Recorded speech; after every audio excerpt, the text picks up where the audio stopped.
Everybody, 7 o'clock Sunday evening, time for Sunday Night Live Chat. I'm Chad with Nobody Else's Auto, and we're going to have a ton of fun tonight, as always.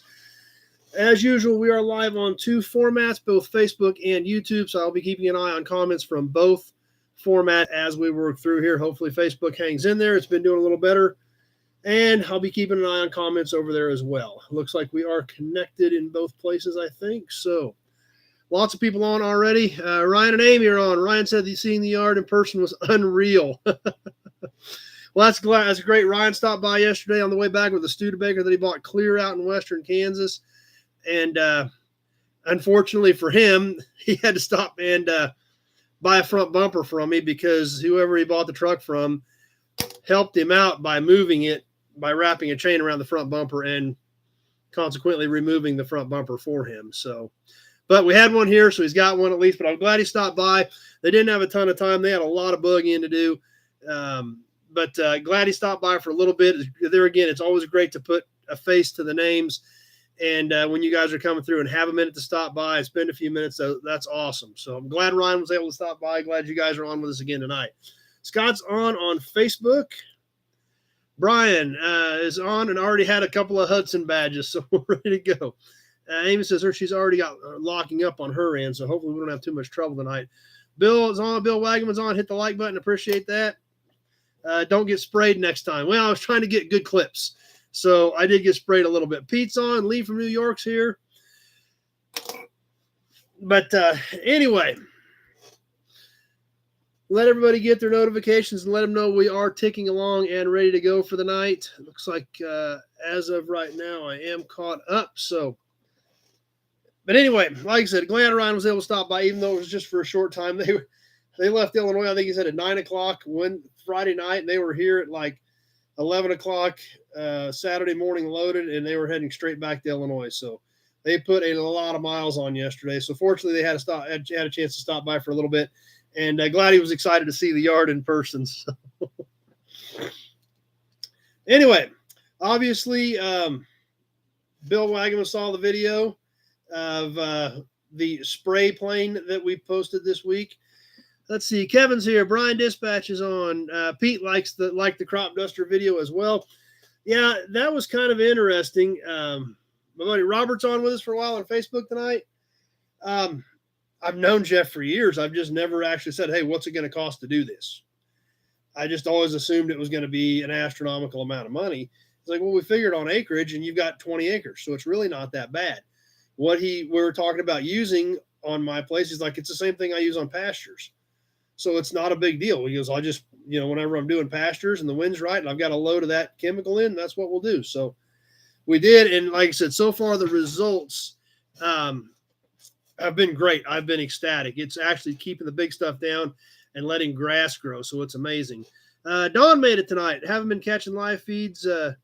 Well, I'm glad you made it tonight. Yeah, we do a little bit of drag racing, too. We did all the Rocky Mountain Race Week.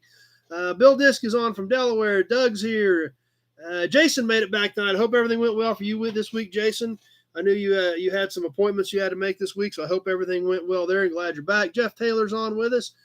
Got his badge this week. It was awesome. Alan NC made it. Glad you're here. Anthony's on. So, anyway... Just trying to keep an eye on things over here on Facebook as well. Donna's from Indiana. So David W. got the bullet nose hung up in his shop. So glad it made it safely. Know you're going to enjoy that thing because having your own bullet nose hanging on the wall is just pretty cool. So thanks to everybody that played last month in the raffle. We had a lot of fun with that one. Alex on with us on Facebook. Jim's here as well on YouTube. How about a Hudson badge? Or how about an Auburn badge and a Hudson badge? Whoo, boy, that'd be a rough night. But that's how it kind of came about as far as aerial spraying. Dennis is on. James Thev is here. But let's see. John's on. Jason's ready to go. But it worked really, really well. I'm hoping it continues. We're going to do it again here soon and try to get the stuff that has started coming back up since the last time he did it. But like I said, if I can do this, every year and keep that big stuff under control, have grass coming up that's, 8-10 inches high, that in the wintertime when it's dead, I've got a base under me and I still got grass there keep the big stuff choked down.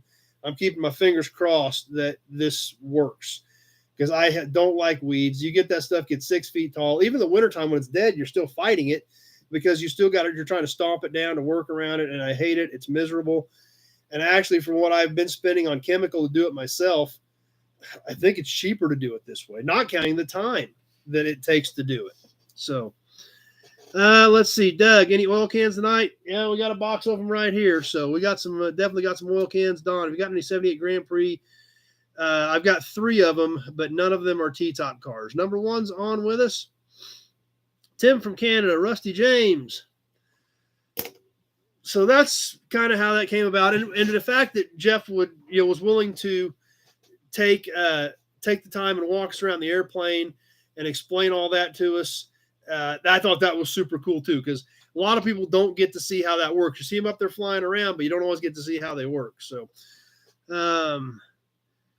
let's see. Kevin's on hubcaps. I've got 1 hubcap tonight, Jason. Old school's here. But anyway, and by the way, before we get rolling too far, if you're on the Nobody Show page on Facebook, please remember I cannot see those comments. This is a shared video to the Nobody Show page on Facebook. If you want to comment, participate in the auctions, participate in trivia, then you've got to be on the Nobody Else's Auto page, or you've got to be on the Nobody Show channel on YouTube. Those are the only 2 set of comments that I can see. So anyway. Please, if you're on that page, be cognizant of that. Autocorrect, be sure to double check your autocorrect. If I can't make out your comment because autocorrect changed something, then I'm just going to blow out of it and move on past it. So keep an eye on that. As always, keep an eye out for trolls. You guys are great about helping out with that. I'm going to ignore them. You guys are great about helping out with that. I don't want to make this go to subscriber only or membership only if need be. So, Old school just says you can't spell period. So I guess that's what. As long as you get it close enough that I can make it out, old school, we don't have a problem. So anyway, let's see. I'm missing some stuff here. Jeff from Ottawa's on. John picked up a complete set of 67 Corvette hubcaps in a estate sale. Pretty tough to go too wrong for $20. The Corvette hubcaps are not always extremely desirable because a lot of the guys want wheels. But, they're still cool pieces. For $20, you hang them on the wall for $20. Who cares? Kenny's on. And I've got some mid-year Corvette caps just for the exact same reason. I just keep them, and hang them up. So, but no, that was a good score for $20. There's pretty much no way to go too wrong at that. So anyway, obviously, like I said, check your autocorrects, watch for trolls. Super chats are awesome. I can't believe some of you guys throw those out for me too. Please throw a share out there. Let your friends know that we're on and that we're boogieing along if they want to join us as well. Old school, when will prices fall on cars? I think probably next year. I think we're starting to see a few corrections in the market right now. John says, he's already got them on the wall in his garage. So nothing wrong with that. Randy's on. I think the rest of this year is going to stay fairly strong. We're starting to see a few cracks in certain things in the market. The C8 market's been ridiculous. We saw some cracks in that market in Tulsa. My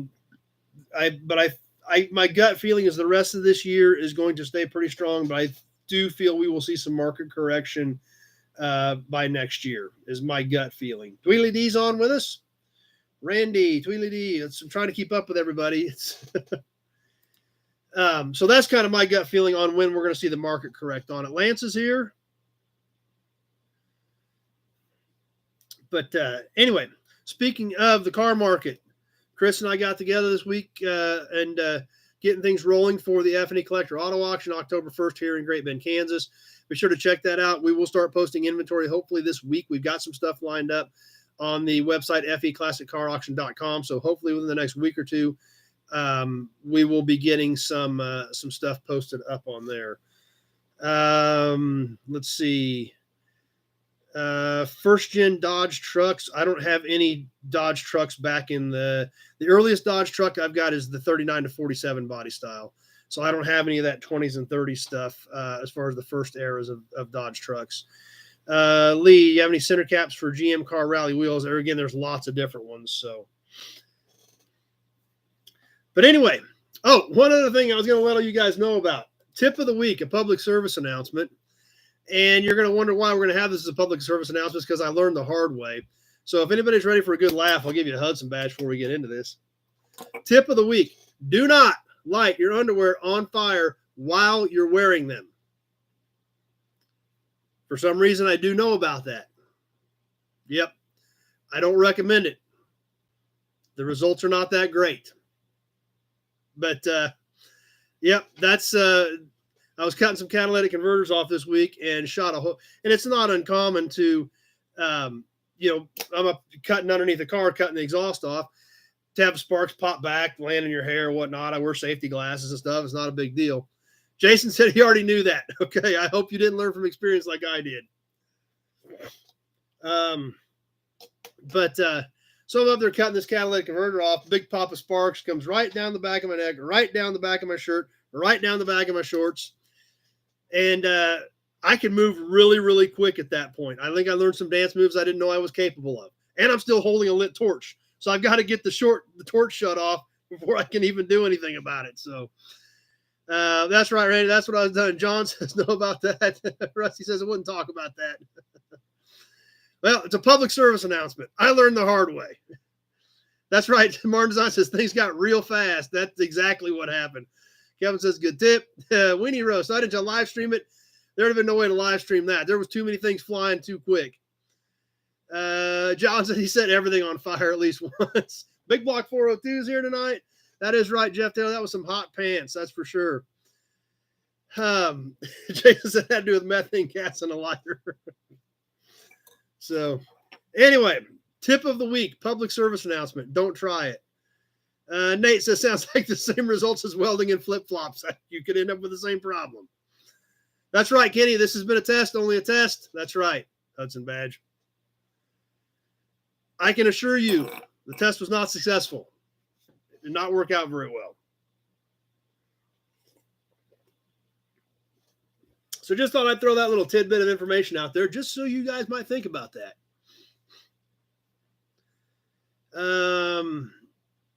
Yeah, call me tomorrow, number one. Usually by the time we get done tonight, it's I'm about tapped out. So anyway, what else is going on? I've been working on different ideas that we've been talking about for several weeks on YouTube. Still working on the membership stuff, trying to get badges built. I'm having a heck of a time getting badges built. But still working on that, still working on some information videos. I actually started writing a list down last night. We've talked about this a little bit in the past. I deal with so much different stuff. And obviously I'm not an expert on every car out there, but some of this stuff, like a lot of people say 48 to 53 GM trucks, that's all the same. All 48 to 53 Chevy trucks are the same. There's a gajillion differences in 48 to 53 Chevy trucks. And I see a lot of it because I deal with different phone calls from guys, building different trucks every day. So some of that type of information, I'm going to try to start working that into some videos. We'll do some of the differences that I know about. There's no way I'll cover them all because I'm not an expert in them. Just what I learned from doing different things. A lot of international trucks have differences and things like that. So I started working on a list on that there last night because we've talked about, I've told you in the past, I want to try to get some of that out there just as information type stuff. Some of you guys might, some of you guys it probably won't pertain to, might not be cool, but some of you guys, it may help you out with a project down the road. So Norma's here. Number one says, okay, I'll try to wait till I'm on the loader again to call you. There you go. Ozark Fox says, pee the flames out. Yeah. Fortunately, they didn't stay going very long, but it was not a pleasant experience. So, yeah, that's right. I'm not an expert in every car out there. There's no way. But there is a lot of stuff that I do deal with that I think can help people. So I do still want to try to start working some of those videos in as kind of just information type stuff. So working on that. Something else that is happening or getting ready to happen, besides the Hudson badge. Bill says we found the real life Pinocchio. No, I do not. There's a lot of stuff I don't know. I am fortunate enough when you deal with this every day and you deal with different phone calls every day on everybody's different projects. you do learn some of that stuff. So that's what I'm hoping to be able to integrate into this content, and maybe it will help some people. Maybe some of you guys will find it interesting. On top of the fact that the new inventory stuff. So speaking of which, spent half today digging in some old barns a little ways west of here. Found some epic stuff. I had the big truck, which is a 3/4 ton Dodge diesel, 8-foot bed. Half my bed is full of oil cans. So, and there's a few in there that I hadn't seen before. So there's some super cool stuff, coming up there that I found today. I bought some more. Shockingly, I bought some more cars today. Yeah. Pete, I'm sure your wife was wondering why you were torch cutting in your underwear. Yeah, no kidding. Leo won a door prize with a 74 Nova at the Paducah Car Show. Popo, any way you can show us your car collections on YouTube? We're going to start working into some of my better stuff here eventually. Just haven't got to it yet. Jason digs old barns. You ever come across the books the GM dealers used to have in the 70s with actual color and upholstery samples? Are they worth anything? I've got a lot of them. Yes, I've actually got an awful lot of them. And yes, some of them are pretty valuable. Obviously, it goes with vehicle. If it's a vehicle that's very popular, then the book's going to be more valuable because there's going to be higher demand for them. The other thing about color and trim albums is completeness. Sometimes things get pulled out and you don't realize it because there's so much stuff in them. As long as they're complete and in good shape, they typically do have some value. So, Duds and Badge. But my goal this week, Norm from Pennsylvania is on with us. My goal this weekend was try to pick up some cars. I picked one up Tuesday. That got my list down to 58. So I had 58 cars that I've written checks for that I need to pick up. So this weekend I was like, I'm going to get some cars picked up. I'm going to haul a few things in. I'm going to scratch some things off my list. I'm going to make some headway. Okay? Sounds like a great plan. I thought it was a great plan. I got 4 cars picked up yesterday. It was nothing exciting. It was stuff out of an impound lot. But there again, I got to get them picked up. So I got 4 of them. Like, sweet. I made some headway. Well, today I go to look at this other deal. Spent all afternoon digging through the barns. I also bought 5 more cars. But I did bring one home with me. So I gained nothing. I had 58 cars to pick up starting yesterday morning. I hauled 5 cars this weekend, and I still have 58 cars to pick up. So my net gain was zip, nothing. I have just as many cars to haul today as I did after I picked up 5. So, yeah, I don't know. I don't think that was really a great idea, but I did get some cool stuff today. I did get some epic oil cans I'm excited to share with you guys. It's pretty cool stuff. In fact, I don't know if you guys can see them or not in this one little picture.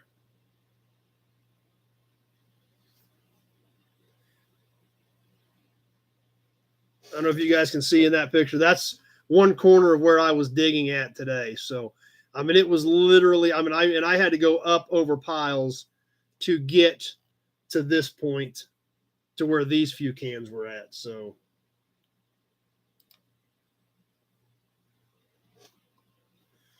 Alec, you have any Dodge Demon badges with a pitchfork? No, I don't have any. I actually don't have any of those Dodge Demon badges, those early ones. I don't have any of those. Let's see. Heck yeah, Amy says time for a semi, which is the problem with that is getting them loaded. I mean, I got a loader. I can get them unloaded, but getting them loaded is tricky. Jason has Rolls Royce leather samples. That's kind of cool. That's right. 1 step forward, 2 steps back. That's for sure. A couple comments about that. Number one, I love when Chad says, I didn't mean to, but I bought another half dozen cars by accident. Yeah, well, it's only 5. It wasn't quite a half dozen today. Bill, wish we had barns like that around here. Bill Wagon sounds like his model car collection. Yeah, you sounds like you got a heck of a model car collection. Hudson badge, a drink when shown. That's right. Yes, that's right. No scam. See, since you are new to us, we haven't talked about that in the last couple of weeks. Nope, Sam, no Easy Rider auctions yet. Hudson badge means drink. And last week we used this badge. We kind of started sliding this one in too, which was kind of bad news for some guys with the Auburn badge. But that's been the rule of thumb over the last couple years. Hudson badge means drink. So anyway, yeah. And thanks for bringing that up, no scams, because we do get some new guys on here that this throws them off every time we start popping this up. They kind of wonder what's going on. So thanks for bringing that up. I'm glad you're here with us tonight. Mike from Washington, any new IH trucks from the 20s to the 40s? I just bought a bunch of KB6s and 7s. I haven't picked any of them up yet, but I just bought those a week or two ago. Nothing from the 30s, nothing from the 20s, but I did buy that batch of 6s and 7s. Rico and Jess finally made it. If you see the entire Hudson car, you have to finish the whole drink. John says he's going to have to send the wife out to the corner store if we keep up with the Hudson badge.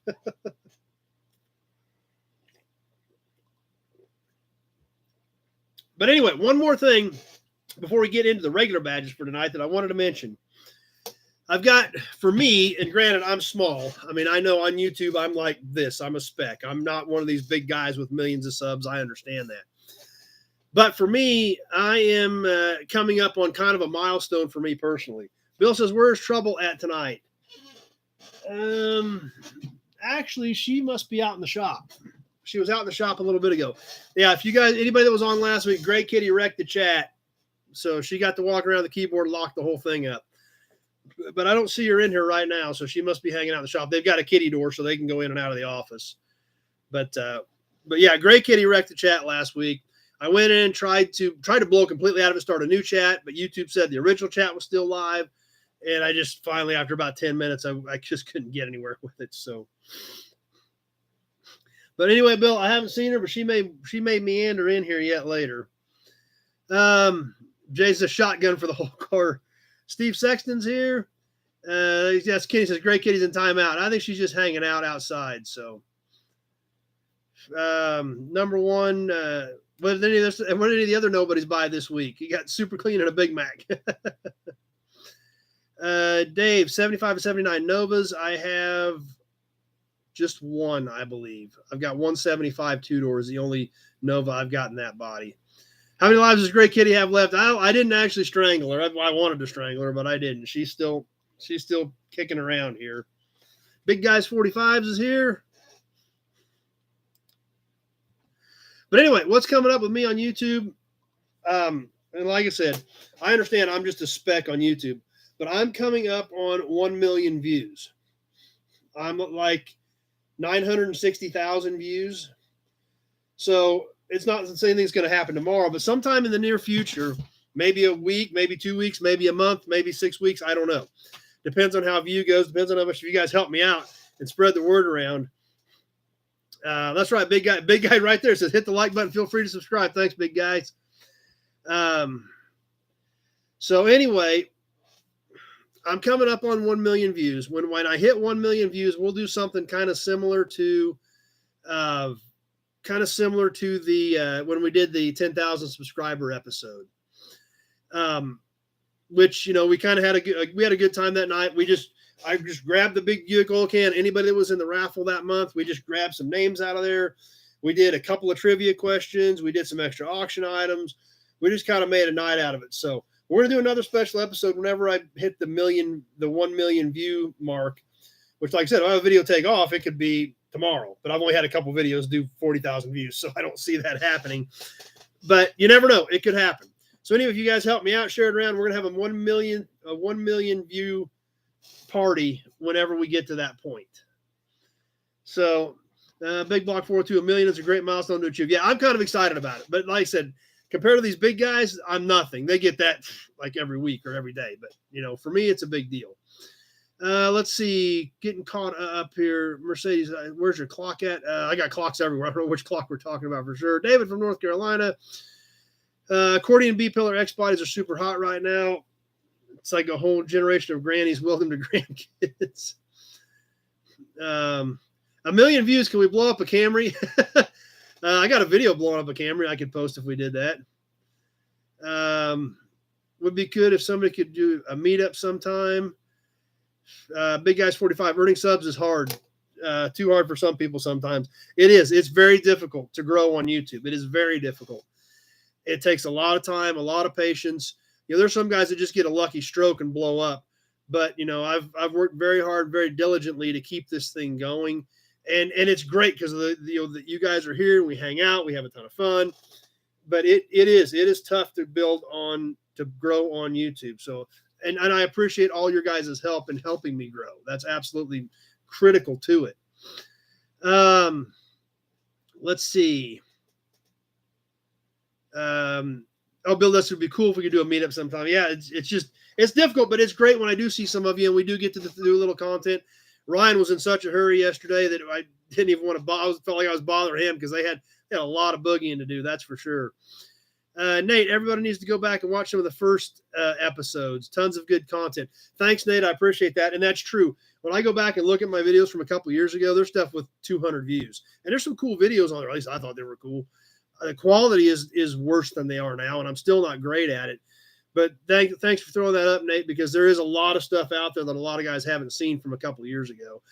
I've been doing this since the beginning of 19, and I've been doing religiously since the end of 19. For about the first 6-8 months of 2019, I had a guy that was helping me do this. He was teaching me, and we threw some stuff up, but it wasn't consistent like I do now. We'd throw some stuff up, try it, throw some stuff up, try it. And then he eventually got me on this regimen that I've tried to stick with. But so like October, November of 2019 is when I really, really buckled down and got religious about posting videos. So there is a lot of stuff on there some of you guys probably have never seen. Tony's on with us. Let's see. Kenny says, I think I'm doing well and enjoy being over. Well, thanks, Kenny. I appreciate that. Let's see. Pete says, I agree with Nate. Go back and watch them. Number one, Chad, would be people out there with the cats with people allergies. Yeah, no kidding. Eloy's on with us. 80s Mercury Cougars. Depends on which body. There was a split in the late 80s. I don't have any of the early to mid 80s. I've got a couple out there that I think are in that 88 to like 90, 88 to mid 90s or 89, somewhere where they changed that. I've got some of the later ones. Let's see. Big Guys 45. Is there any folks recommend checking out subbing if you're a car buff? Thanks. Appreciate that. Rebel Driver's Garage looking for a center dash vent for 72 Cutlass convertible. I've got 172 Cutlass. I don't remember how much of the dash is left in it. If you want to give me a call tomorrow, I can get you on my notepad. Big Guys 45, just hit the subscribe button. I appreciate that. Thank you. Thank you for that. John, keep doing what you're doing. It will continue to grow because you interact with all your viewers and it's very educational. Well, thanks, John. And I do try. To make it something somebody can get something out of. So Alex says, how's Dad doing? Just hobbling along. It's just a slow process. He's still on crutches and still out. I mean, he was out there today. He couldn't get very far in the barns. He got in the barns, but he didn't get very far in the barns. I did most of the climbing and digging. So he was pretty limited on what he could do. Hudson Badge. So anyway, that's what's going on. Keep your eyes posted when we have that millionth view party. Like I said, hey, maybe next week if everything goes well, maybe a month from now, maybe 2 months from now. I don't know. Maybe everybody will quit watching my videos. It might be a year from now. Who knows? But we'll do something cool when we hit it. Scott Liggett. Okay, perfect. I didn't recognize the Rebel Driver's Garage name, so I'm glad you told me who you were, Scott. Another one of our Rocky Mountain Race Week friends. So, Big Guys 45. So I'm a music guy. I kind of figured that out, Big Guy. I think everybody figured that part out. So be sure to check out what Scott does do on Rebel Driver's Garage, though, too. He put some cool content out as well. Number one, I remember when I first caught Nobody's Live, you just basically answered car parts requests. Now it's like a late night talk show for car guys and Americana buffs. Well, and that's what I've tried to do with it. I've tried to make it a Hudson Badge, but I've tried to make a show out of it. That's why I built this sheet. That's why I modify this sheet. I only print like 3 or 4 of these sheets at a time because as we build and as we grow and as we evolve, I change what I'm doing here. I change it up. I do try to make it something that's entertaining and educational to continue you guys to come back, get it coming back, and to hopefully bring your friends in to make this what it is. Frank said, good thing he bought a full case of beer today. Bill, what I think is so interesting about you have a well-diverse group of nobodies that have a huge interest in the automotive marketplace. And that's true as well, Bill. Just like you with all your toy knowledge helps out some of the other viewers too. So But anyway, Big Job says that's the same way he found me. Tweedledee, at least you try to answer everybody's comment. I try to catch as many comments as I can, and that's why I always tell everybody, if I missed you, I apologize. I do try to catch them because that's why it's called a chat. That's why it's not called the Chad Show, where Chad's going to sit here and talk to everybody. It's a chat. It's an open-ended, engaging, viewer-based chat. I'm just the guy that sits here in the chair in front of the camera. The chat is you guys. That's why it's a chat, not Chad sitting here talking into a webcam. It's a chat that involves everybody, and that's how I want it to be, and that's what I try hard to do it. Try hard to make it that way. So anyway, Hudson Badge. That's right. Anthony's on a second one. We haven't even started yet. And actually, we do need to get started because we have been going a little bit long, so we do need to get rolling. Ronald, been watching a bit the Hudson Badges genius. Pete says he does appreciate everybody taking everybody's questions. Anthony, even Canadians feel welcome here. That's right. You guys are welcome. Jeff's a great way to spend your Sunday nights. So, but anyway, like I said, I'm glad you're here. That's what makes this thing what it is. But anyway, let's get on to some badges. And I got to sell some of this stuff tonight because I can't. I mean, I literally, when I sat down, that's right, Alec, I'm going hard with the badge tonight. I'm keeping it right in front of me so you guys don't have to keep reminding me that when we go too long. So I sat down and then I've got like 4 boxes here. I had to drag the boxes over here and slide them in after I sat down because I'd probably break my neck trying to step over the stack. So we got to thin her down for sure. But we'll get to a couple of badges. Number 1 is Roadrunner Race Team jacket for auction or Buick can. No, this is just one of my own personal pieces. We talked about it a little bit last week. Obviously, the raffle stuff is up top.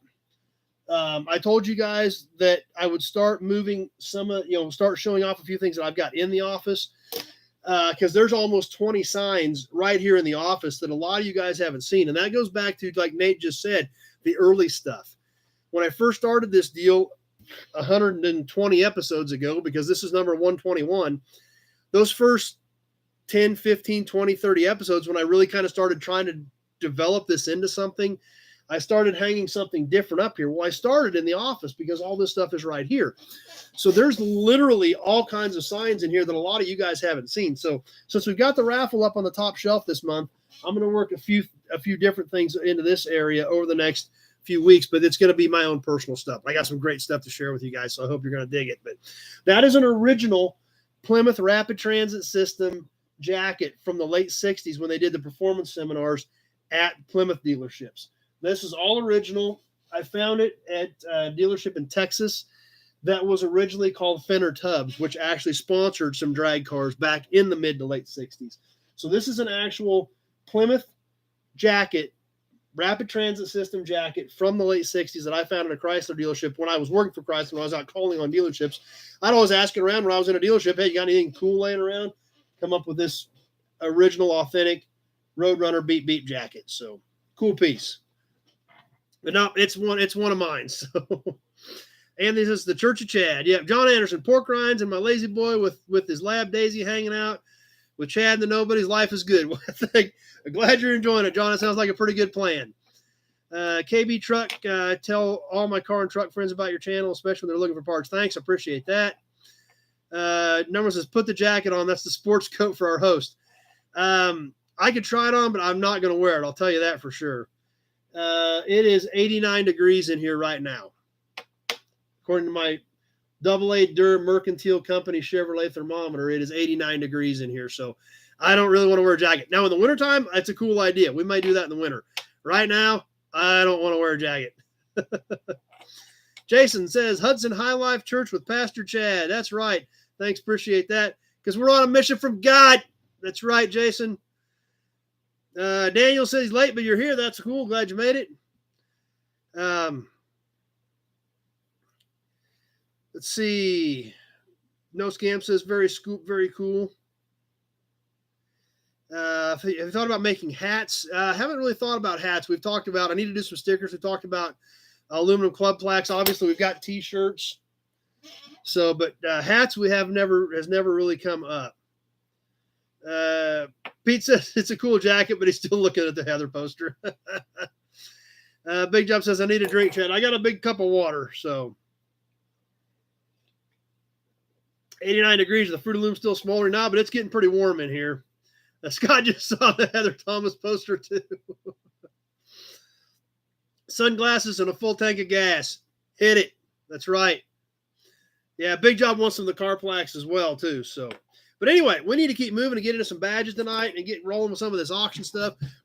Which is great because it's a chat, and the chat is going so well that I got to kind of stick to this and kind of keep moving, and we'll never get to any of that, too. But that's what's great. We integrate it all together. It works. It's awesome. But tonight's first badge, obviously, we'll start with an earlier badge, then we'll move up a few decades. As you guys know, and as you guys can see from right there, I went and saw my good friend Doug Prey at the Auburn Cord Duesenberg Company in Broken Arrow, Oklahoma, about a month ago when we went down to Meekum, Tulsa. And I got some great badges, some absolutely great badges. We checked out this one last week on the Auburn. This is a 1924 to 1930 era Auburn. Now, the next couple of years in Auburn, 1931, 1932, they went to a different badge. Actually, kind of a more plain badge, but it's this one right here. We've got it as well to share with you tonight. Jason's trying to buy them. I don't want to sell these Auburn badges. So, Alex can see my Carter carburetor sign. Jeez. Actually, it's a rack. It was like a carburetor rack, so I keep paperwork in the rack. So I'm actually using it in my office. So this was 24 to 30. This was 31-32. Pete says he actually likes the gray one better. A little bit smaller than the other one. This one is 2 3/8 across here. Steve made it a little late, but he made it. And the earlier one is 2 3/4. So, a little bit wider, a little bit taller than the earlier badge, and not quite as ornate without the enameling in it. But like we talked about last week with the Auburn badge, by 1924, Auburn was making many more cars than they could sell. We talked about this last week. It was then that Eric Laban Cord appeared and became Auburn's general manager with the option of buying control of the company if he could save it. Cord introduced new body styles and color schemes and repainted the cars already built. They began to sell. Sales doubled each year, and by 1926, Cord was president of the company. Cord went on to introduce more stylish, larger, speedier models and successfully introduced Auburns to racing and record setting.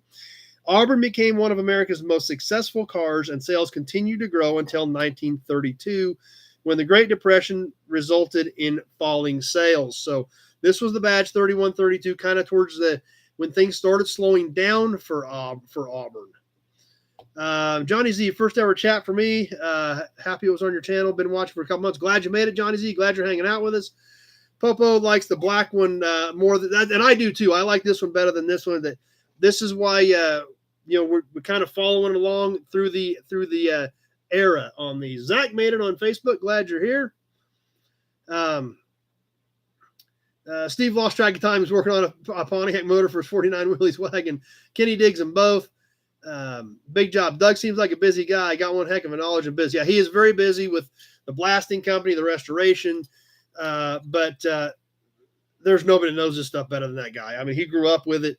His dad owned the company. It was a pretty cool deal. Scott's got to go check the clear coat on his boat and get back to work on his friend's Nobel. I'm glad you just hung out for a while, Scott. That's right. Brian says, nice to see new names joining the chat, and that is absolutely true. Glad you guys are here. David W. says, Chad, you have a great wave coming your way. I hope so. I hope so. That would be pretty cool. But anyway, so there's a little bit of the follow-up to last week's Auburn badge with the next series of Auburn badge. Before things really started slowing down and the Depression really started affecting Auburn, Auburn became one of America's most successful cars until 32, and the Great Depression resulted in falling sales. Cord had neglected Auburn in favor of his other business interests, which included the safety cab business and the Checker taxi cab business. So Cord was involved in Checker as well. There was a final blaze of glory with the Auburn 851 Boattail Speedster, but by 1936, it was all over. The manufacture of Auburn ceased. Auburn tried to keep going by working the ambulance and hearse building business. About 5,000 of those vehicles were built in 36 before all production stopped. Now, speaking of Eric Cord, there's another thing I want to share with you real quick before we move on to the second badge of the night. Another book I got from Doug. Holy cow, this thing weighs a ton. And he only had a few of these left when I got this. He may still have a few of these.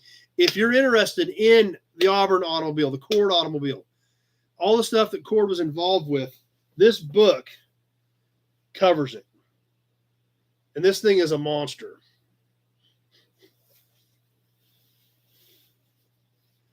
But it has a ton of great information in it. This thing weighs like 10 pounds. I mean, it's big and heavy. But there's a reason for that. I'll show you a little bit of it real quick, and you'll see why this book is so awesome and so heavy. Here's just an opening to a random page. And the pictures are great. The information is awesome. That's right. It's a huge book. The Cord Bible. Yep, I think that's definitely one way to put it. So, if you're interested in this stuff, I highly suggest getting a copy of this book if Doug's got any left, or you might be able to find some secondhand. Shop 209 made it. We're in the badges right now. Shop 209. One more badge, then into the auctions. Does he still sell the book? When I was there, I didn't look when I was there a couple weeks ago. Last year, he had about 8 or 10 of these left. Yeah, that's right. You need a bigger coffee table for this book, because this thing, it's in. I put it back in the case. The case is 17 and a half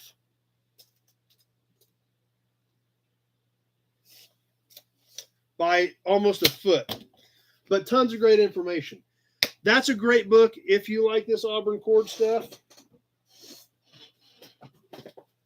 Plus, Doug has another book down there. Once again, these were getting in limited supply.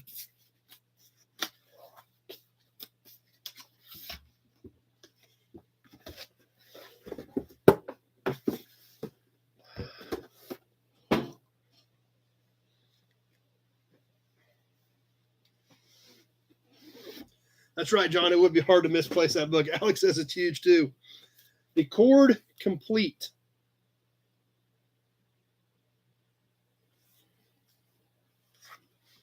Once again, tons of information, tons of pictures, schematics, drawings, design studies, all kinds of cool stuff.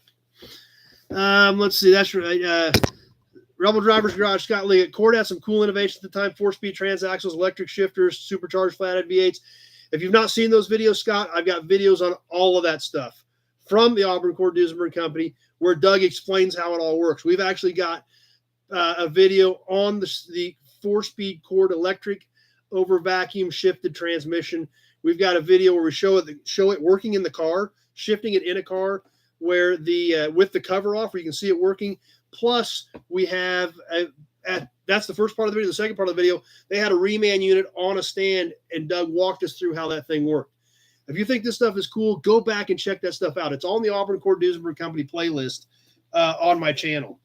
But since we were talking about Eric Cord and Auburn and his history there and what happened with the Cord cars, these are definitely worth getting. They're not cheap, but there's a ton of cool information in them.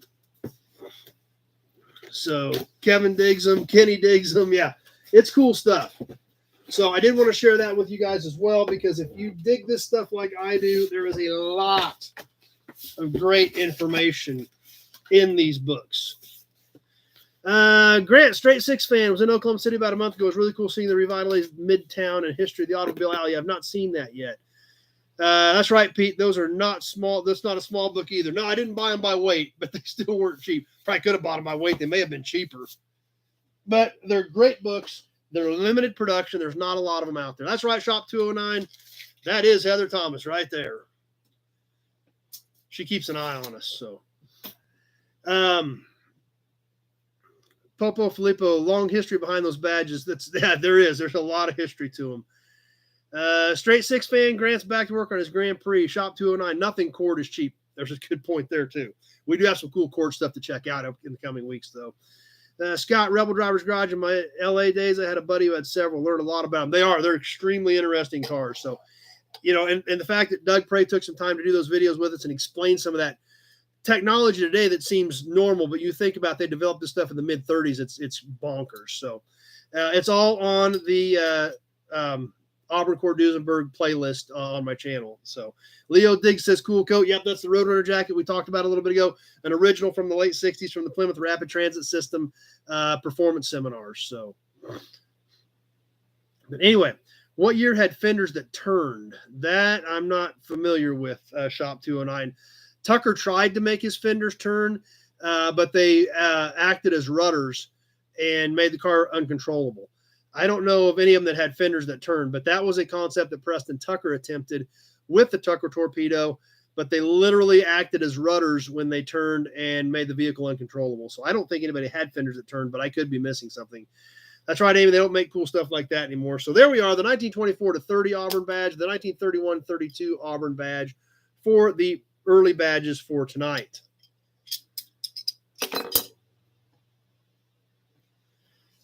Big job. Heather had to be your first Hollywood crush. I think it came from a garage sale, so I just ended up there. So, Chris on Facebook, what books? Just jumped on. 2 books real quick. Massive. The Arrett Lob and Cord book. Huge. Tons of great information, as well as Cord Complete. I already got this one boxed back up, but a lot of great info in these. So I think Doug still had a few copies of them available at the Auburn Cord Duesenberg Company, but I'm not sure because I know he was getting low on them. Pete Tucker's a great movie. For those novices that haven't seen it, it is. I agree. I love it. Norm's book on the Cord car looks great. Yeah, there's a ton of great information in those books. So, but anyway, does GMC still have the rear steering on their pickups? I don't think that ever really took off. I think they made that about 10 or 15 years ago, but I don't ever think it really took off. I remember seeing them. I remember hearing about a few of them, but I don't think it ever really took off. So I don't think they do it anymore, Tweedledee, but I'm not 100% sure on that.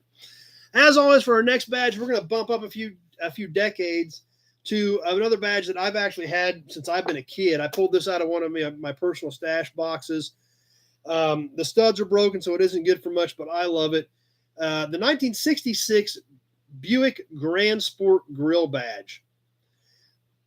Obviously, as most of you guys know, I cut my teeth on Buicks. I grew up on Buicks. That's what Dad did. So Buick badges were always something I was looking out for, especially Grand Sport badges, the GS performance-based stuff. This was a 66 Skylark GS grill badge, and I say Skylark because there was actually 3 different Grand Sports available in 1966. Does anybody know what those 3 Grand Sports were? Just out of curiosity. It's not a trivia question for tonight. Does anybody know what 3 models the Grand Sport was available in 1966? Alec digs it. Grant digs it. Kenny likes it. I think everybody likes it. Pete likes it. Big job. So and this was a 66 only badge. 65 was slightly different. 67, they went to just the GS on the grill. But in 1966, it was kind of an odd year with the GS package available on 3 different models. If anybody knows what that is, just out of curiosity. Tweedledee says he was 2 in 66. Well, I wasn't even born, so it was a little ways before I was born. But like I said, on the back, the studs are broke. It's got this guide pin here, but the actual studs are broke. It's strictly a display piece, but that's why I could afford it when I was a kid, because it was cheap, because it was broke. And then I repainted the letters when I was, probably 12 or 14 years old with model paint, because I thought it was such a cool badge. This is 5.5 long.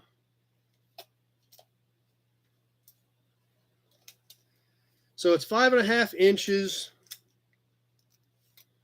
wide across here. So not a huge badge. And almost 2 inches high. And Steve did get it. He said Skylark and Riviera for sure, but not sure on the other. And he guessed Wildcat, and that is correct. 1966 was the only year that a GS was available on a Wildcat. The GS was available on Riviera all the way up into the mid-70s. However, 1966, you could get it on Skylark, Riviera, or Wildcat. So Steve was right, even though the last one was a guess. Scott said Riviera and LeSabre, and Alex said one Riviera. So that's what it was. Steve had them all three. Just took him a couple of messages, but Riviera was correct. The GS was never available on a LeSabre, but it was available on the Wildcat in 1966. So kind of an interesting year, kind of a unique year. 1 year only grill badge for the Skylark Grand Sport, but that's why I wanted to mention that this was the Skylark Grand Sport grill badge for that. So interesting piece. John officially got the 59 Rambler wagon done. Well done for me. I have the 67 Camaro and the Rambler. Now need a 39 or a 40 Ford truck, and then he's done. So, yeah, I've heard that before. I've said that before, like 27 cars ago. But anyway, there's a Hudson badge. There's an Auburn badge. And there's the 66 Skylark Grand Sport badge. 4 badges for this evening. So anyway,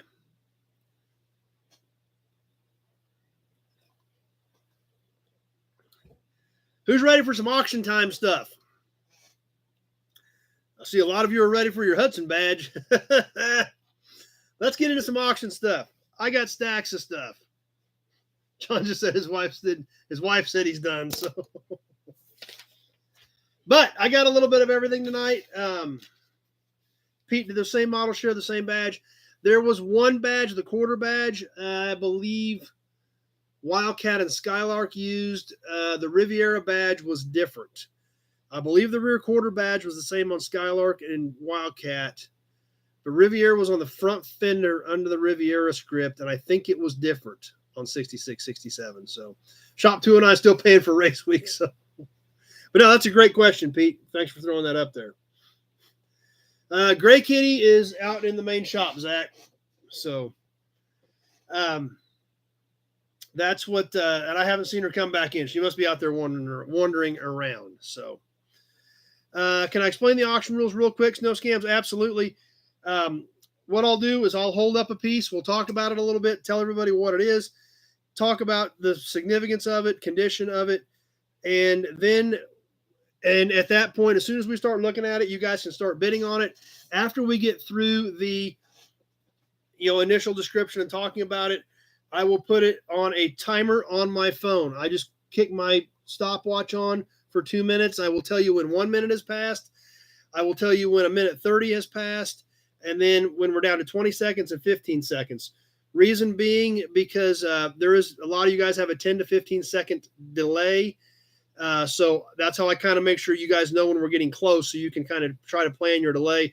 Because some of you guys are getting really good at sniping some of this stuff. I mean, really good. There was 3 or 4 times last week where I've had 3 or 4 bids within the last 4 seconds. So, and then you can pay with PayPal, friends, and family, or you can send me a check, money order, whatever works for you.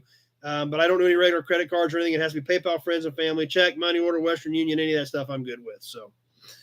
But anyway, that's it. No scams. Glad you asked that, because sometimes we forget to go over that, and we know that there's some new people on that probably were curious about that. So I appreciate you asking that too.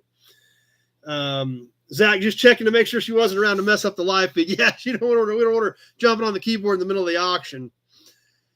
Let's see. Lots of comments here before we get started.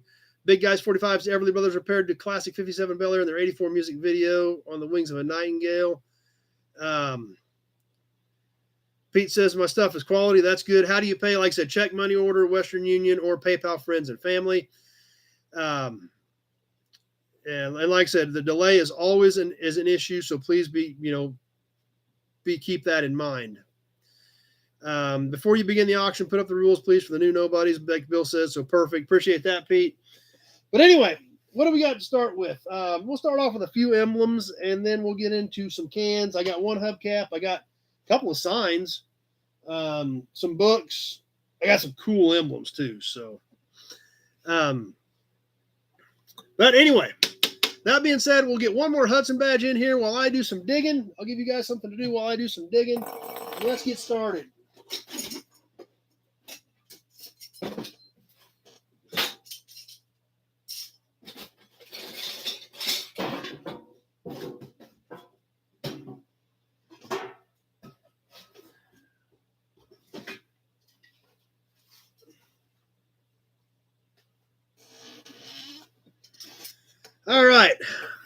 Tweedledee says, dig deep. All right. We're going to start off with a Chevrolet badge pack. I know you guys like Chevy badge or like badge packs where you get more bang for your buck. And that's kind of what I got here. This is kind of a unique one. As far as a couple of different generations and some cool pieces.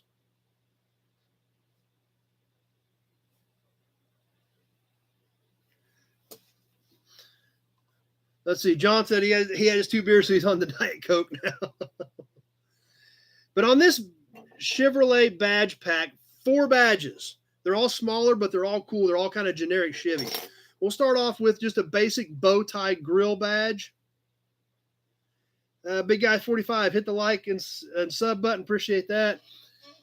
And this badge is about almost 5.5 across here. It is V'd. It's a grill badge off of a mid-70s era Chevy stud mount, obviously. Chrome's pretty decent. So there's a general bow tie badge in chrome, pop metal piece. A set of the rally flags from the early to mid-60s era Chevrolets. This one is 3 3/4 across. And with the tip of the V, it's about 2 inches high. This is metal, pop metal, chrome plated, stud mount. It is a flat badge.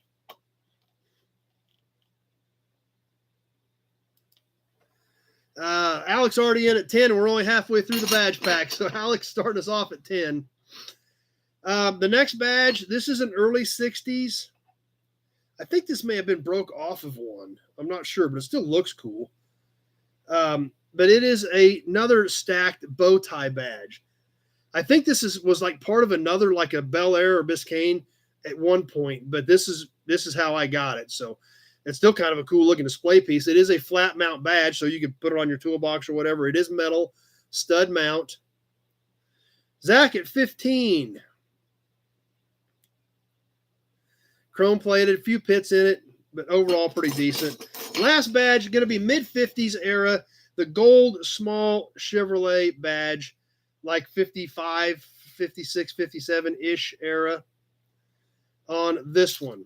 This one is about 3 inches. It is metal. It is gold finished stud mount with the bow tie in the middle of it.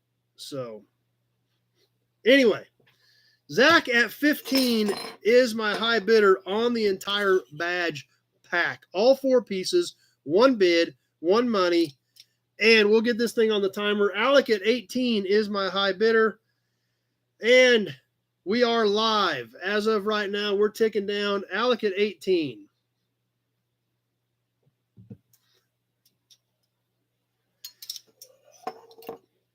All 4 pieces, 1 bid. It's hard to show them all. That's the problem with badge bundles. There's too much stuff to show you guys.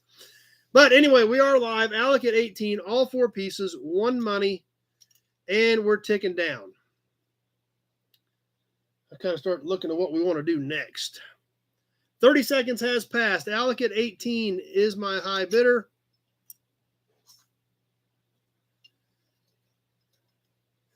Norma at 25 on the Chevrolet badges. Brian was at 20, but I already had Norma at 25. Corey's here with us. Coming up on the 1 minute mark, not quite there, but just about. And like I said, I'll tell you when a minute's passed, a minute 30, and then down to 20 and 15 as you guys try to work with your delays on the system. 1 minute has now passed, and we're ticking along here. Brian's in at 30 on the badge bundle of Chevrolet badges. Popo, never seen that style before. The last badge looks cool. Like I said, I think this is part of a bigger emblem. I think it looks like there was something attached to 1 inch. I think it was broke off, but just by itself still looks pretty cool. 1 minute 30 has passed. We're getting out of the backside of this thing. Ticking down. We're past the minute 30. I've got Brian at 30. 20 seconds left. Brian at 30 is our high bidder. 15 seconds. Be cognizant of your delay based on your system. Brian at 30 is my high bidder. 10 seconds left. Just about down to the wire on this one. And Zach at 40, and that will do it. That was Zach at 40. Alec came in at 34. Lee came in at 40. But Zach that was at like 159 and change when Zach came in. Then Alec and then Lee all right after that. So Zach at 40 is who ended up being there while we were still live. Yeah, that's right, Brian. It gets tough. These guys are getting really, really good. So let's get Zach noted down on that batch at 40.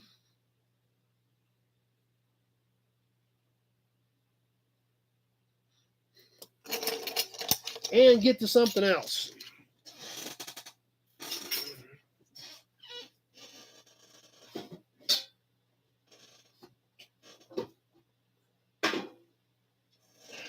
How about an oil can?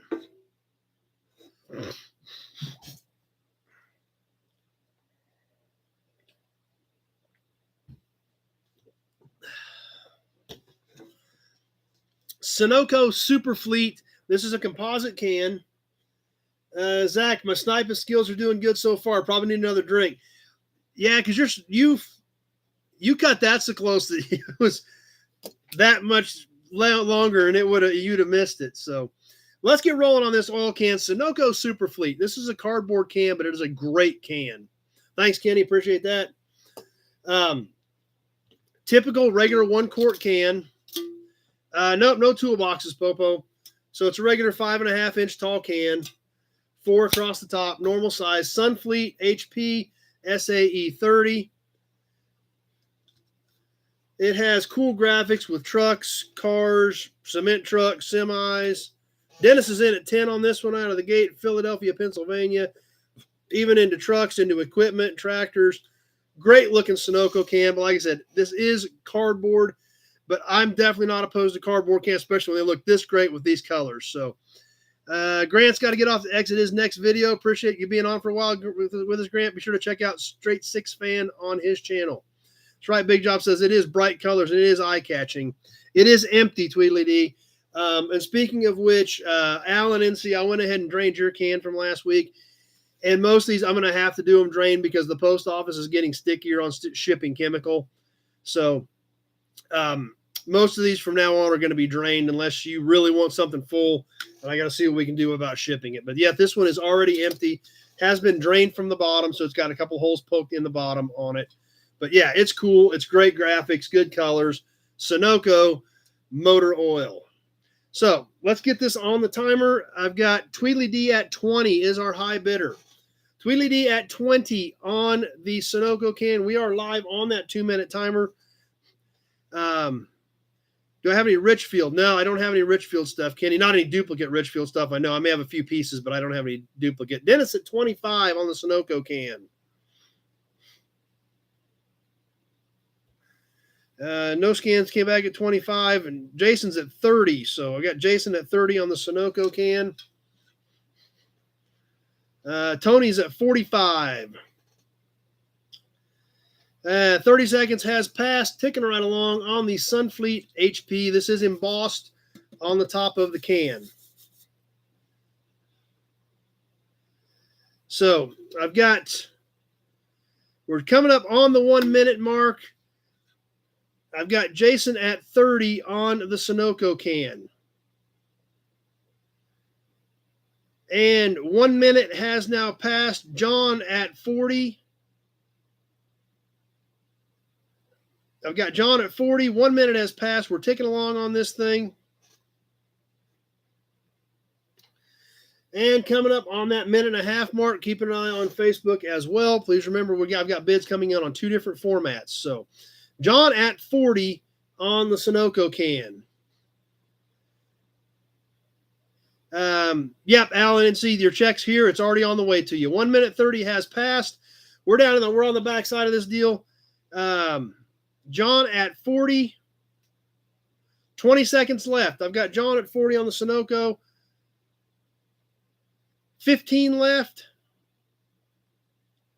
And we're down to 10 watching for snipers, but I've still got John at 40. Dennis at 41. We've got Dennis at 41. 5 seconds left. And that will do it. Dennis at 41. Tweedly D came in at 41 as well, but I already had it. We were already done, and I had Dennis at 41.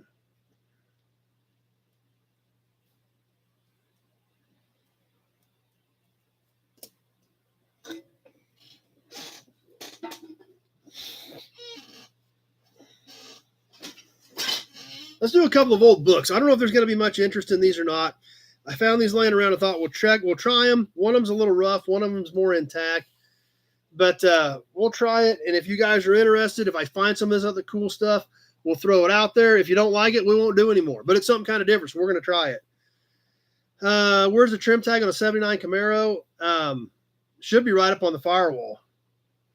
Open the hood up on the left side of the firewall, like on the left corner of the windshield, just below the windshield.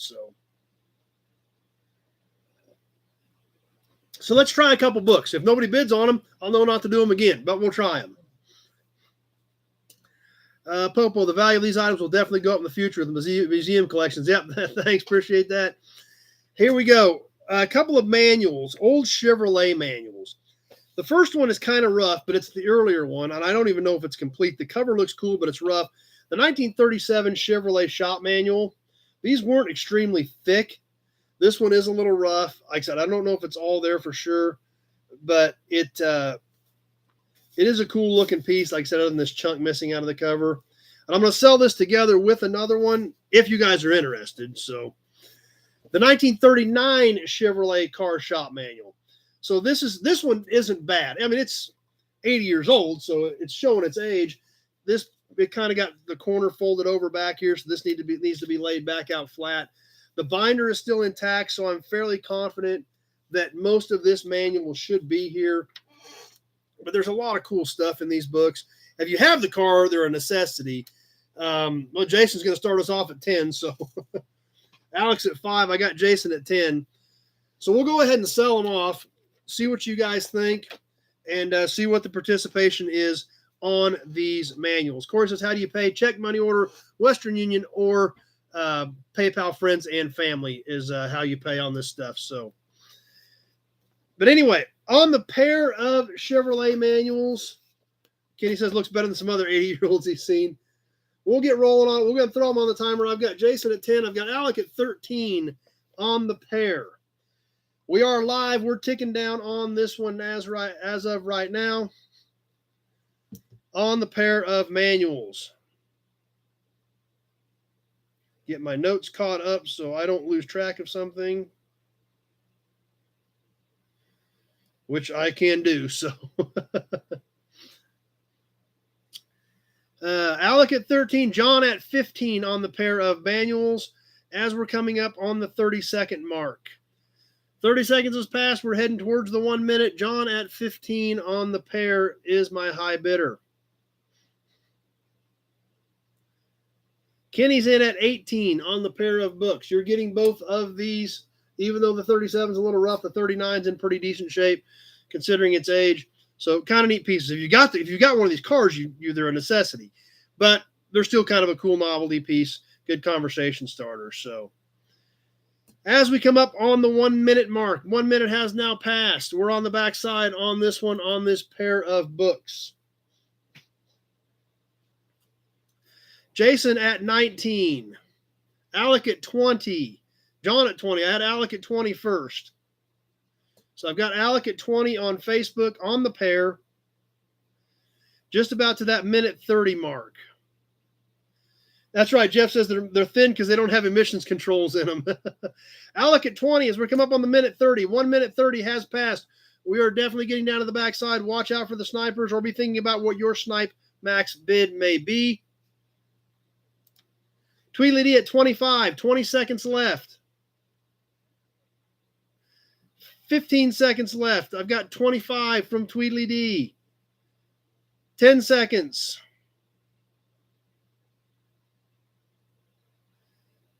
Brian at 31.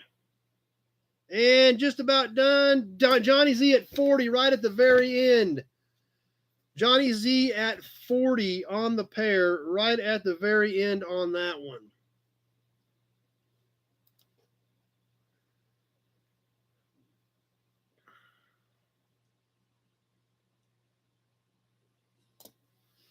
So that worked out okay. I'm glad you guys thought they were cool. So, Popo, getting emotional here. Dad's memories coming back. Amazing you still keep these things.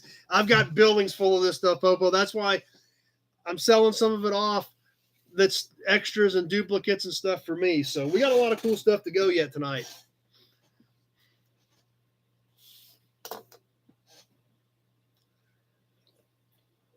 And it's cool. We've got some new guys in here participating and having fun as well. So, let's see. Pete got one for the 81 Camaro. I may. I'll have to see. Corey, last question. The Camaro trim tag under the hood on the driver's side. Yeah, open the hood on top of the firewall at the left lower base of the windshield where that tag should be. So, anyway, let's do. Oh, do we want to do a really cool emblem? Or do we want to do like some average stuff? I don't know. We'll see here.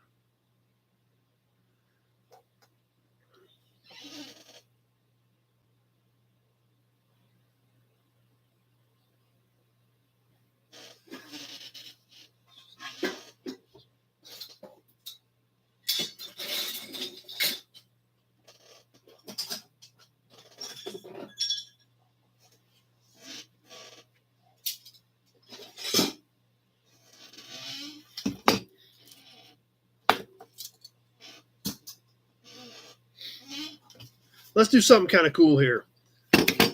Average and cool this game. Jason got a few old Motors books today. Those are kind of handy. Big Job says, big money. Come on. Alex says, cool emblems. So let's do another emblem, or actually it's kind of an ornament. And I've got some really great ones I dug out. And this is kind of a cool one too as well. That I personally think these are great. This is a little more size-wise than just a basic emblem, but it's still kind of a neat deal. And it's a great display piece. Although it's not 100% flat, it is still cool, and it is a statement piece. This is off of about a 1955-ish, I think it's 55, Oldsmobile. I think this is a hood. The plastic's a little bit weak, but you can actually see the countries in there. The chrome looks pretty decent on it. Like I said, this is a little bit larger. You have any shoebox Ford parts cars? I've got several shoeboxes, GOB, if you want to give me a shout tomorrow with all the stuff that you need on your 51. So this is just over 13 inches long. It is 5.5 around the circle, OD on the circle of the earth.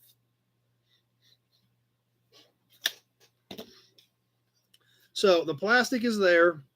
It's not busted out. It's just got some fading to it. No breaks in the metal. Obviously, it was stud mount. You can see the studs here, but like I said, it is dished. It was meant to inset in the hood. So it's going to be a little bit of work to mount it, but it is a statement piece. It does have a few pits down here on the inside edge, but outside here on the edges, it looks, the chrome has a pretty good shine to it. Alex says 15. Rusty says 20 to start us off. So we've got 20 as of right now. Thanks, Kenny. Appreciate that. But there she is. I think it's a 55 Olds hood insert. So a little bit more of a statement piece here. Of course, this almost looks like an older car radiator cap. Zach at 22 on the Olds hood insert.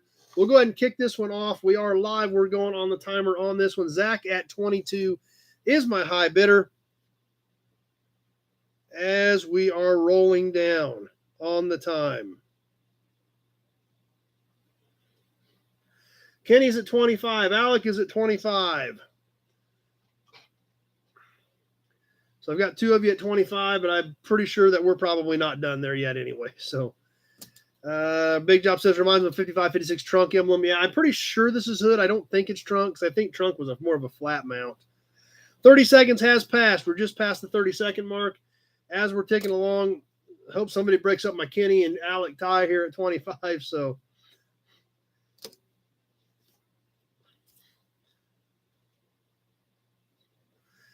and we're almost to that 1 minute mark. I got Alec at 27 now. No Scam said it is unique. That's for sure. It is a cool piece. 1 minute has now passed. We're on the backside. Norma is at 30 on the Olds badge. John says, made a great picture to put a frame to put a picture of his dog in. Yeah, that's true. Big Job says the statement piece. Yep, Norma at 30 on the Olds hood badge. Almost to that minute and a half point. And we are now there. A minute and a half has passed. We are on the backside of this deal. Norma at 30 is my high bidder. Be thinking about those max bids as we come up on the 22nd left point right now. Zach at 35.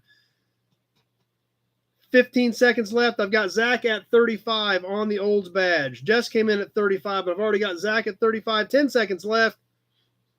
Just about ready to wrap this up. Zach at 35. Just about. Alec at 36. Pete at 41. And that does it. Pete at 41 on the Olds badge.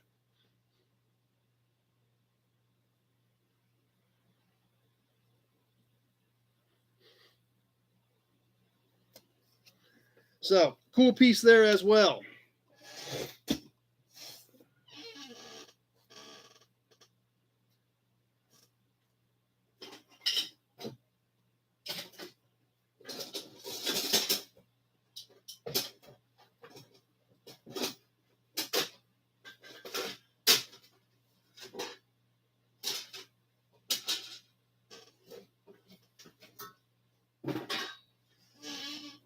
All right, something I don't even think we did any license plates last week. Some of this stuff I'm trying to thin the boxes down so I can refill them because I keep restacking on top of stuff.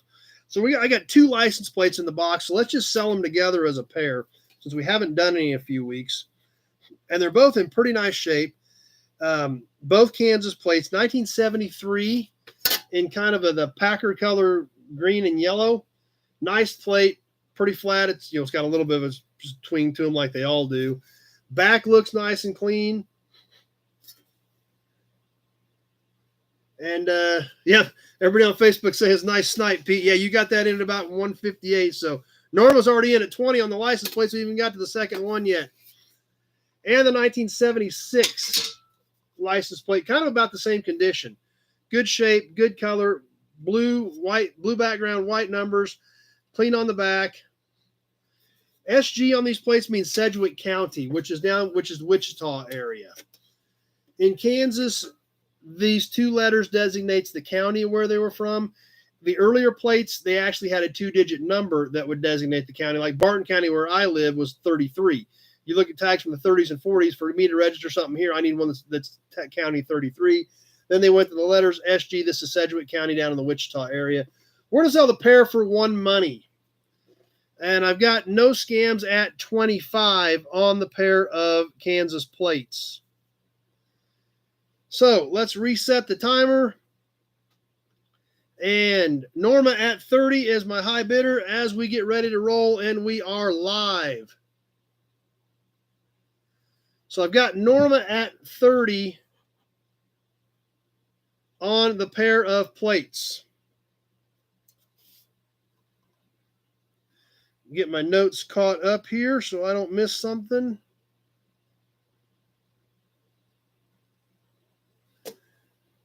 And we're going to tick along here.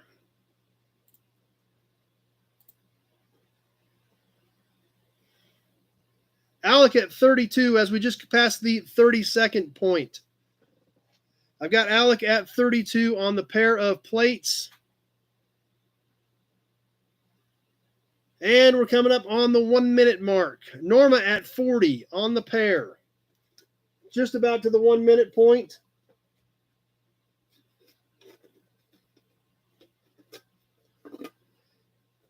And 1 minute has now passed. We're on the back side of this one. I've got Norma at 40 on the plates. Coming up on the, not quite to a minute and a half yet, I guess. But we're getting there. Norma at 40 on the pair. Trying to keep an eye on both formats.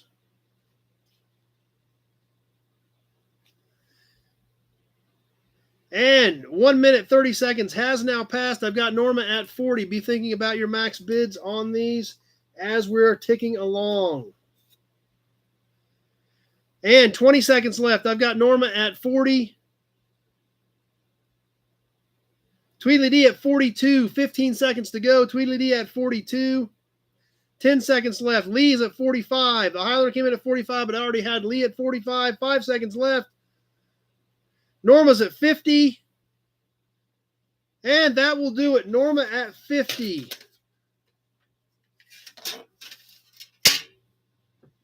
Fly over here messing with my water cup.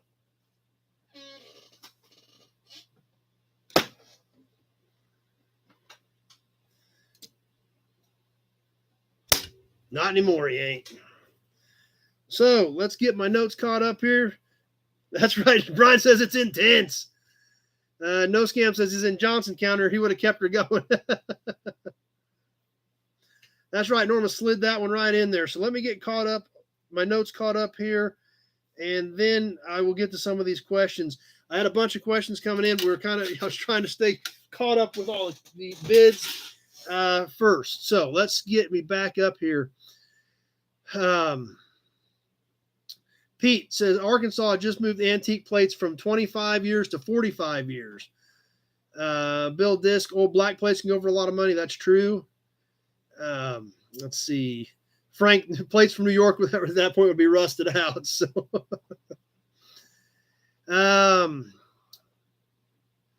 number one's done with dinner and back. Glad you made it back. Any early 70s Dodge A100s? I've got a 66 A100 van is the only A100 I've got right now. Let's see. Any antique veteran plates? No, I don't think I do. So, okay. Sounds good. Let's get something else cool out and get it going.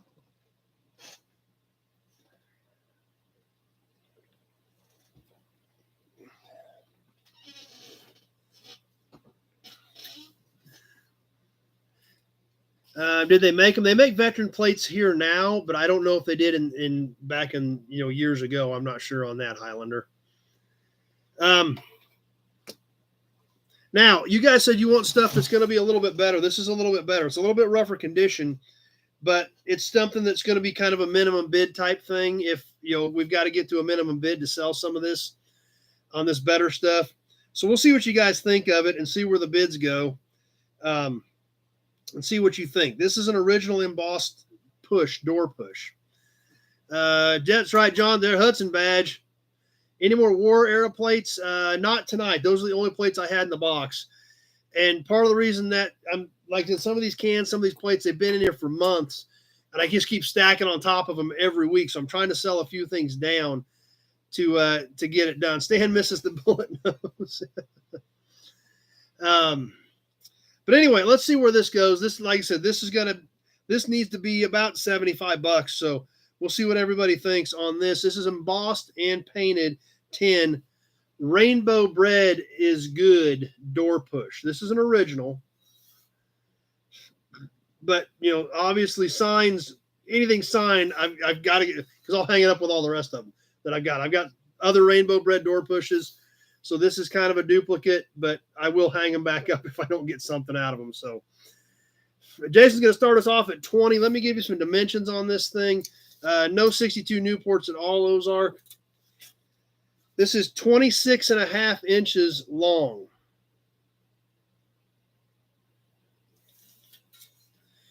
And almost 3 inches wide. Jess and Rico are bidding against each other, it looks like. I got Jess at 45. Zach at 60. And this is about 2 3/4 high.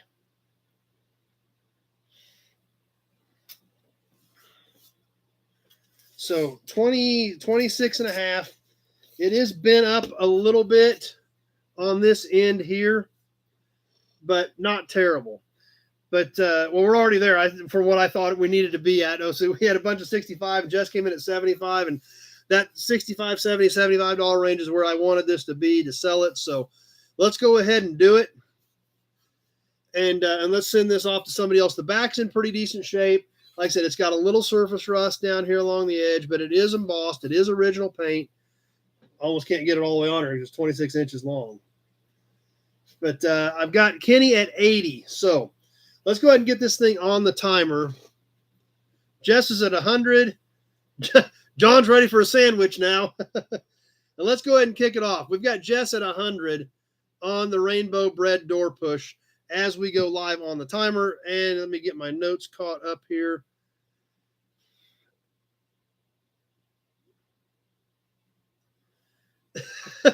Rico says he's got to get in the house.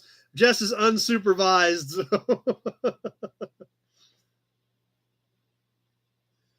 Jess at 100. I've got Zach at 110.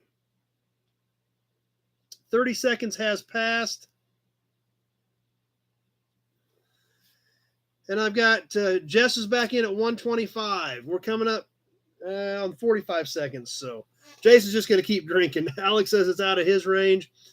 I've got Jess at 125. We'll help you out with a little Hudson badge on that, Jason.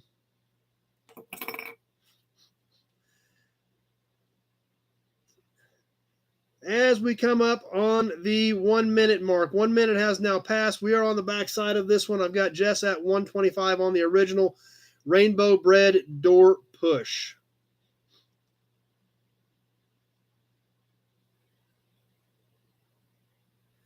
And we're ticking along towards that minute 30 mark. Be thinking about your max bids once we get past that minute 30, because when you got the delay, we know that can be an issue with some of you guys. So, and 1 minute 30 seconds has passed. We're wrapping this one up. We're getting down to the wire. I've got Jess at 125 on the Rainbow Bread door push. And 20 seconds left. And we're down to 15. We're coming down to the wire on this one. I've got Jess at 125 on the Rainbow Bread door push. 10 seconds left. Brian's at 130. We're just about down to the end. I've got Brian at 130. Jess is back at 135. 2 seconds left. And that does it. Jess snuck that in at 135.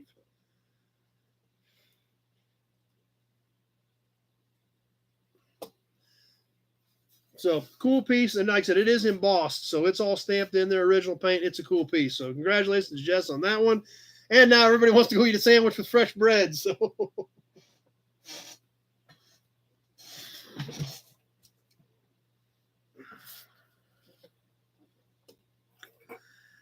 yeah, she did that. She snuck that one in pretty good. So,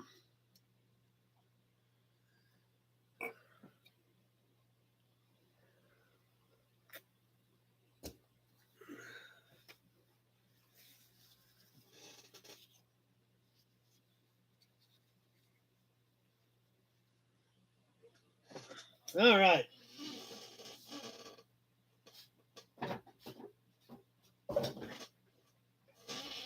Let's do another can. We haven't done a can in a little bit.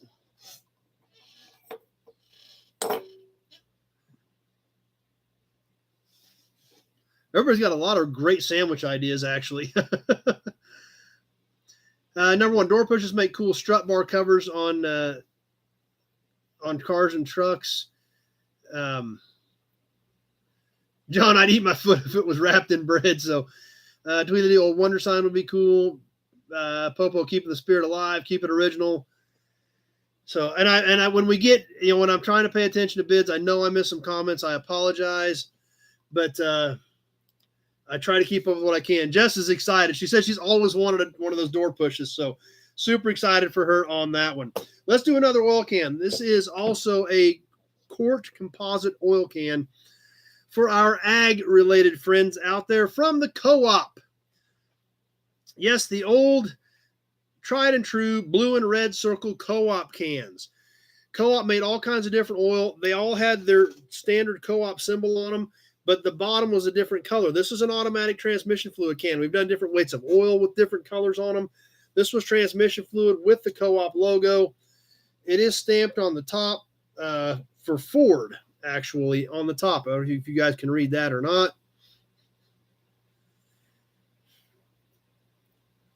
But it is new. It is full, so I will drain this. On the back, co-op lubricants are formulated and performance tested for every type of equipment. They're developed in farmland industries, research laboratories, and manufactured in refineries that are owned and controlled by over 400,000 cooperative members for Ford Motor Company products only. Important, certain Ford makes and models require Dextron 2. Check your petroleum salesman for complete details. So on the back here, it does specifically list Ford as well on that. Eric's opening us up on this one at 15. This is a composite can, but it is great condition. I'm guessing it's probably late 70s era, but it is a neat piece. So Eric starting us off at 15 on the Co-op transmission fluid can. And let's go ahead and kick this off on the timer. Eric at 15. We are live. We're ticking down on this 2 minutes on the Co-op can.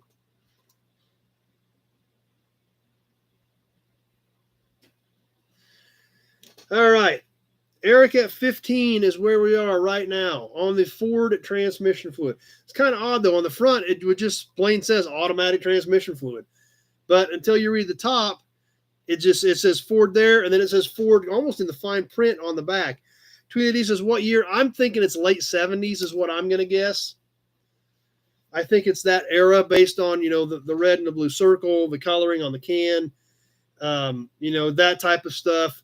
Well, it's got to be early. It says nowhere does it say don't drink transmission fluid on it. So it's got to have some age to it because it doesn't tell you not to drink the transmission fluid. So anyway, we're coming up on the 1 minute mark. I've got Eric at 15 on the Co-op can, and 1 minute has now passed. We're on the backside on this one on the Ford automatic transmission fluid Co-op can. So keeping an eye out on both formats. Eric may sneak this one out with one bid. Who knows? You never know. We may have snipers, but you never know. GOB at 16. As we're coming up on the 1:30 point, we'll slide that in there real quick too. 1 minute, 30 seconds has now passed. I've got Dennis came in at 18. Eric came right back at Dennis came in at 16. Eric came right back at 18. And we're getting close on this one. Brian at 20. 20 seconds left. We got 20 seconds left. I've got Brian at 20 on the Co-op can. 15 seconds. Tweedly D at 25. 10 seconds. Bill came in at 25 right after Tweedly D. We're coming down to the wire on this one. I got Tweedly D at 25. Bill Disc at 28. And that does it. Bill Disc snuck that one right back in there at about the 150. I didn't know how you got another bid in there, Bill, but you did. So it was tight, but you got it in there.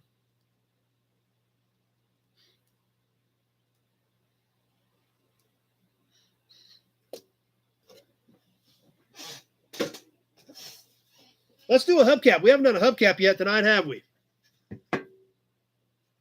Bill needs a drink now after the way that one went. All right. We'll help you out. Or we can give you the Auburn badge for a double shot.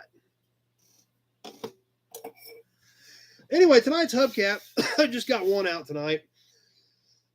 I'm just kind of trying to get a cool mix of things that people would dig for memorabilia. So, but this is kind of a rare cap. It's not the greatest of shape. It's got some dings and dents, but it's a great display piece, and it's an odd cap that a lot of people don't know what it is. Even though it's a Ford cap, it's kind of an odd Ford cap. Here she is. This is actually a hubcap for like a 40-41 era 1-ton pickup, 3/4 ton, 1-ton pickup with the bigger wheels. So it's kind of an odd cap that you don't see a lot of. So it's kind of a neat piece. Like I said, it's got dings and dents in it. As you can see over here on the side, the Ford script is very, very clear. You could repaint this and it would really make a cool display piece. You could run a buffer over this and bring some shine back to this stainless. Rusty's, everybody's at 25. Alec, Rusty, and Kenny are all at 25 right out of the gate on the Ford cap. It is a pretty flat cap, so it will hang nicely. And this is so unique. It's for those 3/4 ton and 1-ton wheels. The way it has this outside edge on here. Now everybody's at 30. I got Kenny at 30, Rusty at 30. Does Alec want to be at 30 also? Because you're all bidding at the same time, the same thing. Brian's at 35. Well, that'll finally break. Well, Alec's at 35. Rusty's at 45. Rusty will break it all up at 45. So it's a neat piece. It's different because it's not a real common one that you see all the time. That's right. It is a big cap, says Kevin. And I'd give you the dimensions on this, and then we'll get it on the timer. OD on this thing is almost 12 inches. And that's outside to outside. I'm not measuring the ring. I'm measuring full outside to outside is almost 12 inches to give you an idea. So let's see. Alec at 55. Let's go ahead and get this thing live. Alec at 55 is my high bidder, and we are live, starting at 55 with Alec.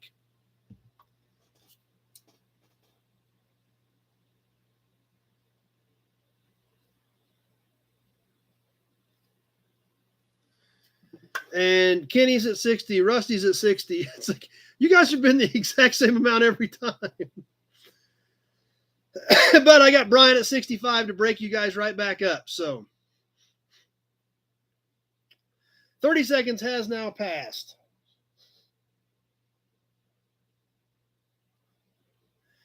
I've got Brian at 65, Kenny at 68 on the Ford cap.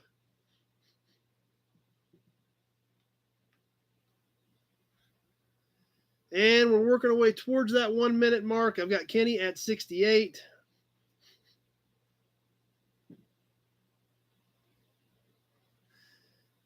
And 1 minute has now passed. We're ticking along on the backside. Tweedledee digs his Studebaker. Yeah, I don't know if you, I think I just shipped that yesterday. This is a stainless front, David. Yes, this is stainless. Jason says, good, you got plenty of beer. Well, there you go. We'll help you out with some Hudson badge. I've got Kenny at 68 on the Ford cap.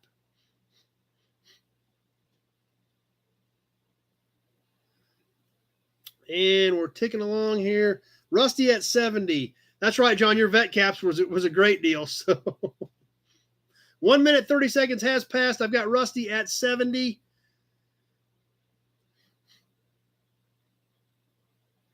Kenny at 72. 20 seconds left.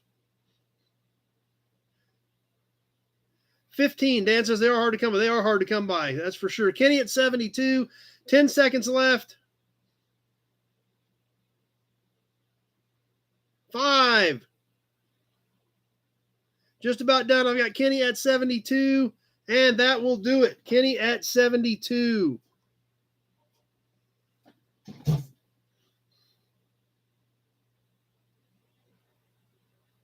And Brian came back in at 75, just a few ticks too late on that one.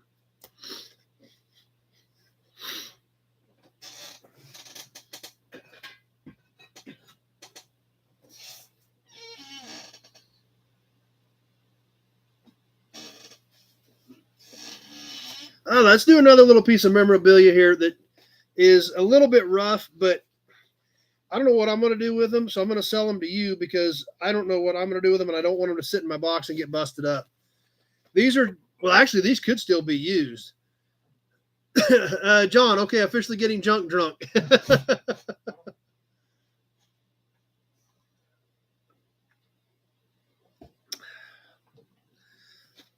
These are all brand new. The box is a little rough, but they're brand new. They're really early, and I really dig them. But they're going to look better on somebody else's shelf because I've got too much of this type of stuff.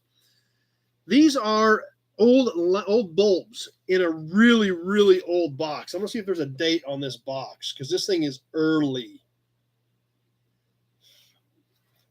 And I don't see anything date-wise, but these have got to be 20s or 30s.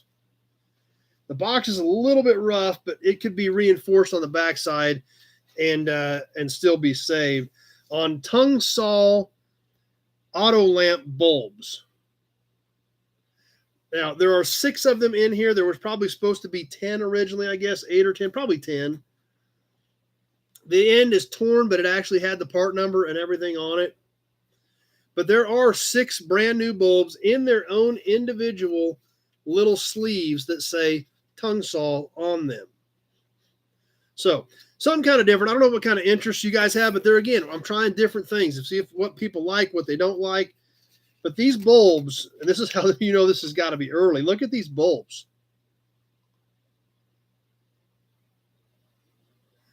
Zach's going to kick us off at 10 on them and get us started. So it even has tongue saw on the top of the glass.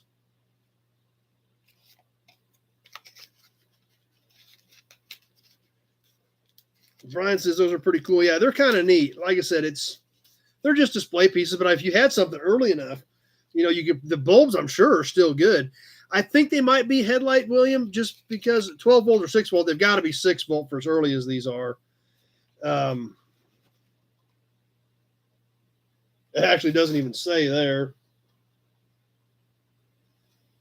It says 6-3 volt or something. I think it says 6 to 8 volt. I think that's what it is. I think right here, I think this is supposed to be 6 and 8 volt is what I'm guessing. So, yeah, they're pretty early. I'm going to guess maybe 30s, maybe 20s. I don't know. They're early. That's why I bet they do still work. But they're early. There's no doubt about it. Zach's kicking us off at 10. Everything in here, all 6 of these are still in their original tongue saw wrappers. So, we're going to go ahead and roll with it. Zach starting us off at 10. We'll see what happens. If nobody likes it, we won't do them again. But we'll go ahead and start us off. Zach's got to start it at 10. Jason's at 12. We'll go ahead and get the timer ready and kick it off, and we're going. Jason's at 12 on the tongue saw bulbs. Tony, yes, headlight bulbs. My 38 Willys use that type. So Zach says they are 6 volt headlight bulbs. So that clarifies it. There is no top. The top of the box is missing. The bottom of the box is plain. So the top of the box is missing. Just the sides and the ends.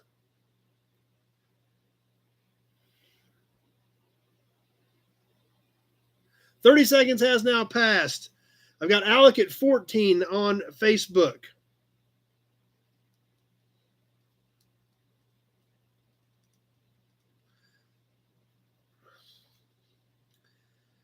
And 45 seconds has passed. We're working towards that 1 minute mark. I've got 14 from Alec on Facebook. As we come up on the 1 minute mark, we've now passed the 1 minute mark. We're on the back side of this one. We'll slide a Hudson badge in there to help you guys out. Alec at 14 on the super old box of bulbs. So if these are same thing that somebody's using in the 38 Willys, so that puts us back into the 30s era on this box. Even though it's a little tough, it's still in pretty good condition considering it's 80-plus-year-old cardboard. Alec at 14, coming up on the minute and a half point. 1 minute, 30 seconds has now passed. Be careful, we're on the end. Getting towards the ends of this one. I've got Alec at 14. Be thinking about your max bid on the bulbs. 20 seconds are left. Alec at 14. Jason at 15. We're down to 15 seconds. Zach came in at 15, but I already had Jason at 15. We're down to 10. I've got Jason at 15 on the bulbs. Zach at 16. A couple seconds left. And that does it. Zach at 16.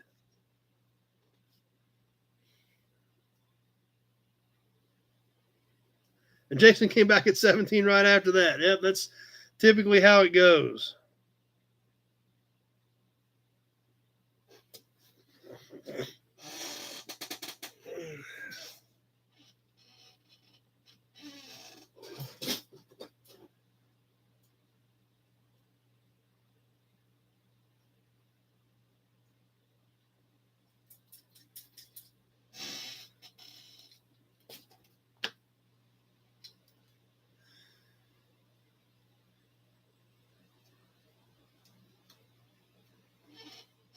All right. Do we want to do another super cool piece that's going to have a minimum on it?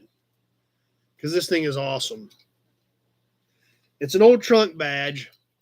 And like I said, it's going to have a minimum on it. We'll see how far we get. If we get any like the bread deal was already there before we even got started. So, but this is a great piece. And it's actually a combination of things. It's got an awesome enamel badge on it. Pete says, bring it. The chrome housing is not broke, but it has some pitting.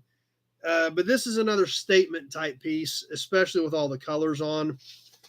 But this is a 1941 Buick trunk ornament complete with the big Buick enamel badge. These actually were plastic inserts, which have, you can see, just basically deteriorated. All the letters are here. The Buick, the 8, all the letters are there in chrome. Those are metal. The obviously the center badge looks great. It's got a few chips in it, but they are minimal. The color is still great. I'll try to get you guys in here close so that you guys can get a good look at this center badge, because it is the center point of it. And if you look close, you can see a few little tiny chips in it, but they are minimal. The blue is brilliant. The red is deep. The gold is deep. You can see on the top part of it, there's some pitting in it, but the chrome is extremely bright. But some pitting on the bottom of this one as well. Jess is in trouble. Rico's in the house now. She's not allowed to bid. John says that's almost too fancy for him. This is a pop metal housing. That's why it's got the pitting in it. All metal on the back, stud mount. We can see where the studs are coming through on the backside to hold all this stuff together. But a cool piece. Even shockingly, if you can read this, made in the USA right there. So there she is, the 1941 Buick trunk badge with beautiful enamel center badge and super deep coloring. Randy at 100 is the high bidder. Zach at 110. Well, I tell you what, we're getting pretty close to where I think this needs to be, so let's sell it. Let's sell the 41 Buick trunk badge. We're getting pretty close to what I thought we needed to be at, so let's go ahead and do it. Zach at 110 is the high bidder. It is live. It is going to sell, but it does have, it's not a perfectly flat mount. I better tell you guys that. It has a slight angle to it, so it's not perfectly flat, but it is an epic piece. Alex said, we lost you. We lost you, Alex. I hope you're still here with us. Zach at 110 is our high bidder. Had a ton of bids coming in on this, but by the time we got done explaining it, our high bid was Zach at 110. Popo, I thought those were extinct, rusted out, but still survived. Amazing piece. Jay says, let us po folk act like we're doing something. Well, that's why I mix some cheaper stuff in too. No, the letters are actually metal. The Buick 8 are actually metal. And if you look at the back real close, these are studs that come through that hold those letters on with those little clips. Alex says just out of his range again. I got Randy at 125. Let's go ahead and get this thing rolling on the timer. We are live on it. Randy at 125. Kenny at 130. We know we got Rico's watching Jess now, so she might be out of this one. Jason says it's worth it. Just went fast. Yeah, it did go fast, but I mean, these super cool badges are just awesome. Zach at 131. Jess is laughing, so 30 seconds has passed on the 1941 Buick trunk ornament. We better slide a Hudson badge in there for you guys who might be getting a little thirsty. Kenny at 132. But I love these things. I've got some. I've got several of these badges. Jason says he likes to participate. Everybody likes to participate. That's why we all like to have fun, and that's why we all play along. And that's why I try to mix it up. That's not why everything I throw up here is $100. That's why we do some stuff that's 20 and 30 and try to keep everybody playing. 1 minute has passed. We are on the back side of this thing. If you're thinking about sniping this one, it's time to be thinking about what your max bid might be. There could be snipers on this one. You never know. So Tweedledee says run outside and bid, Jess. Alex says it's out of his range, but of course Alex likes badges like I do. So anyway, Kenny at 132. We're just about to 1 minute 30. I don't know if we're gonna have any snipers on this one or not, but it looks like there could be a good chance. 1 minute 30 has now passed. Be thinking about the max bids. Kenny at 132 on the Buick trunk badge. 20 seconds left. Snipers are waiting, says Tweedly D. 15 seconds left. Zach at 135. 10 seconds. I've got Zach at 135. We're just about down to the end on this deal. Randy came in at 135, but I already had Zach 5 seconds left to go. Alec at 150. Alex at 150. And that does it. Alex, I kind of suspected Alec was sitting there in the wings waiting, and that's exactly what he did.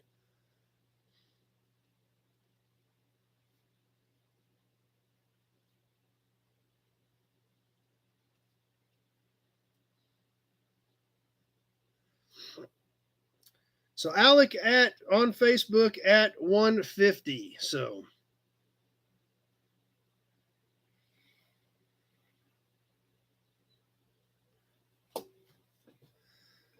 awesome. That one was fun too.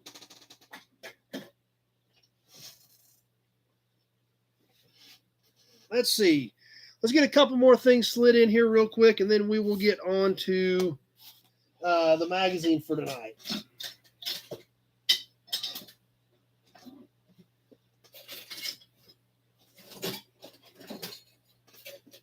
We haven't done any Mopar badges tonight, I don't think. We've done some Chevy badges. We did an Olds badge. We did a Buick badge. We haven't done any Mopar. We did a Ford Hubcap. We haven't done any Mopar stuff yet for our Mopar guys tonight.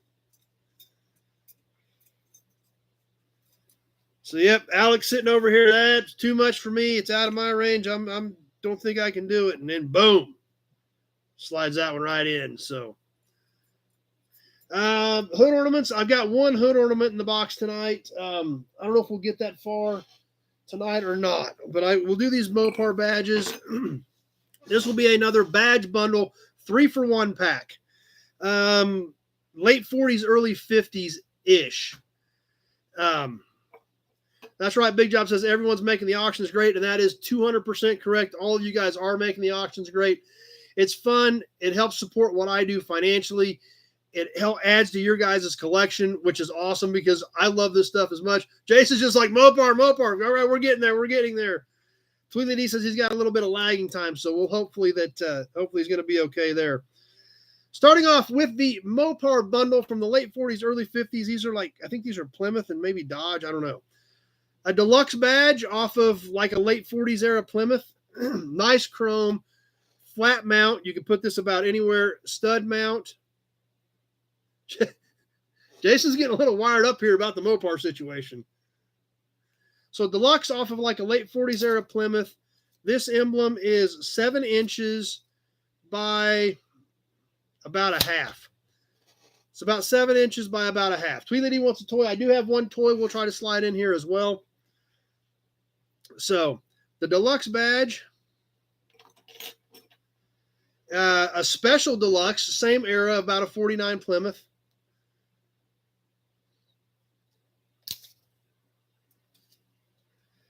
This is 7 3/4 by, once again, about a half. So these two and one more. 3 badges on this bundle. This is a Concord. This is a cool badge too. Nice deep chrome on this thing. There are no studs on this. This is flat mount, but the studs are broken on it. But, piece of double-sided tape on the side of the toolbox. Looks cool. So anyway, all 3 of them, one money. These are, like I said, these are all late 40s, early 50s. I think they might all even be Plymouth. I'm not sure. So No Scams is getting us out of the gate at 15 on these things. Get a few of my notes. Start on my notes here. We'll get rolling. That's our emblem glue. Yep, that'll work. No Scams at 15 on the 3. I've got Zach at 20. We'll go ahead and kick this off on the timer. Kenny came in at 20 right after Zach did. But I've got, that's right, Alex said he couldn't resist that piece. It's a great piece. It really is. Jason's at 35, and we are live on the timer. Right now, we're ticking along. I've got Jason at 35 on the Mopar badge bundle. All 3, one bid coming to the high bidder.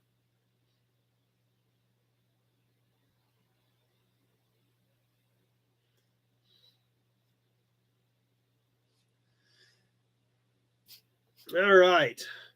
Zach is in at 37. 30 seconds has now passed. We're at the 30-second point, heading towards the 1 minute point.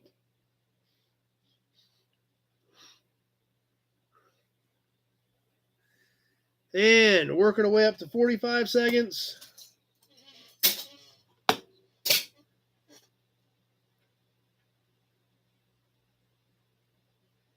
And Zach at 37 is still my high bidder on all three of these. Did I give you a length on the Concord? I don't think I did. 1 minute has passed. The Concord is 9 inches long. Apologize, I didn't catch that for you. Zach at 37 on the 3 Mopar badge bundle emblems.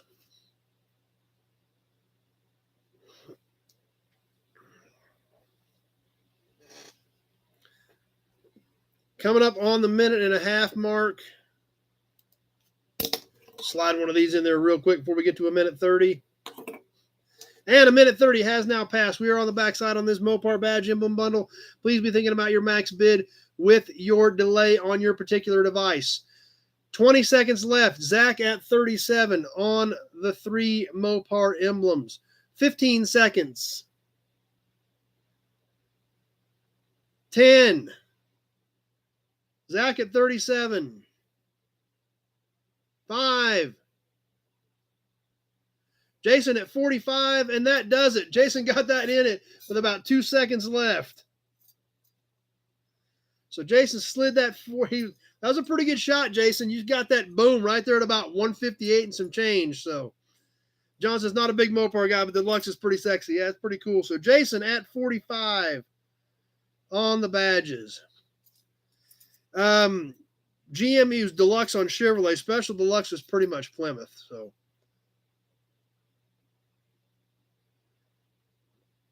Jason got that one slid in right there at the last second, just about dead on. So good job on that one. And Tweedledee was at 50, but that came in way late. We must have a heck of a delay on Tweedledee because that was 10 or 15 seconds after we were done, and I know you put that in earlier than that.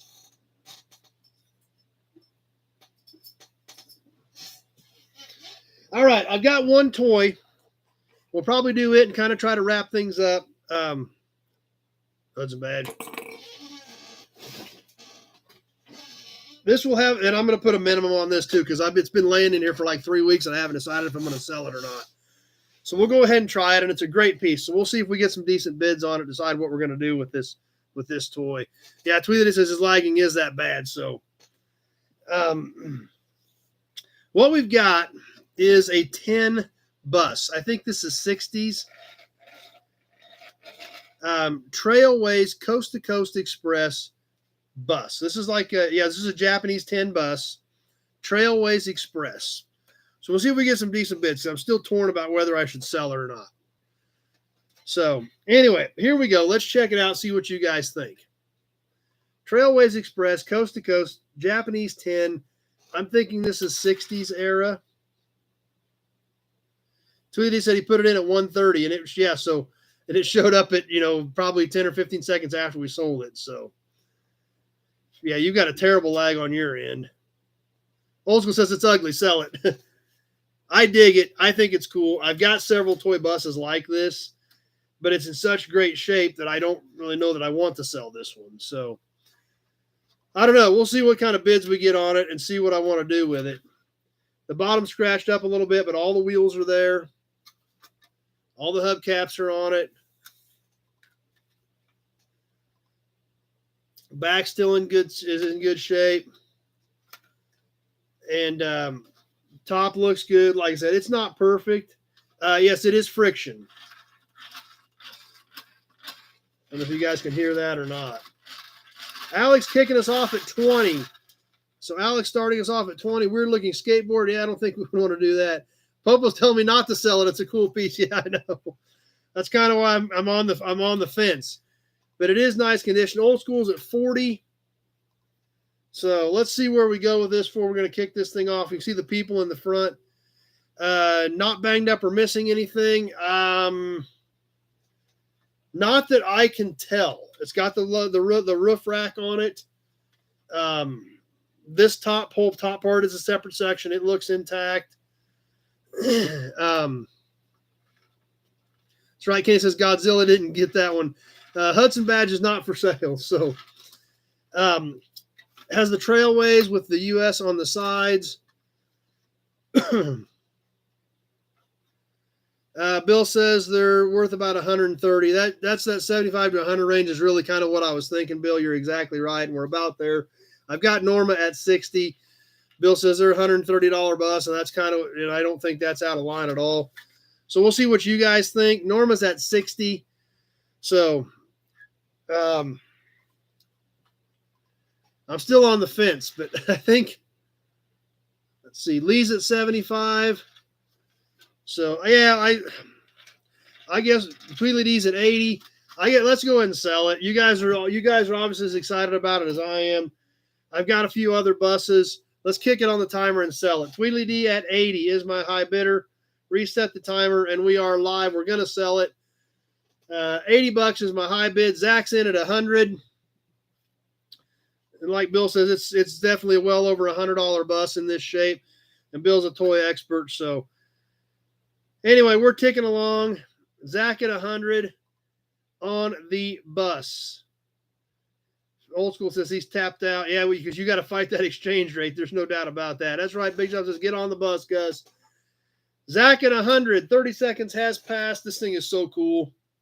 I'm still debating. I'm still regretting it, I think. But there again, it's a cool piece. And I know you guys. And that's why some of this stuff that I really get on the fence about, the door push, things like that, even though I've got something similar to it, I still hate getting rid of some of this stuff, but knowing that you guys love it as much as I do, and that's why that's what makes it cool. So Popa says the prices need to go up. Seriously.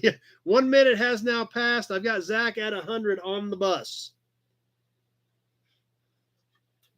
Great looking piece. I'm excited about it. It does say Japan on it back here, made in Japan. So it is one of the early Japanese tins.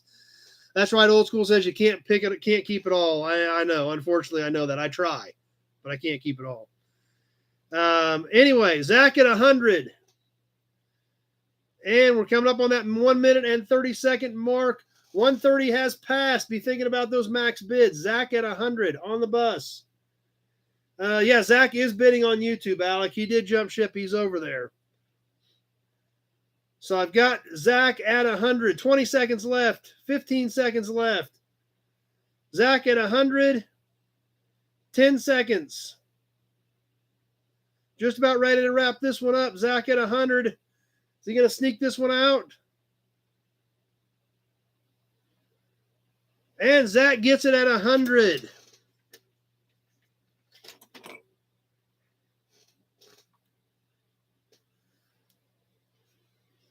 So, 100 to Zach.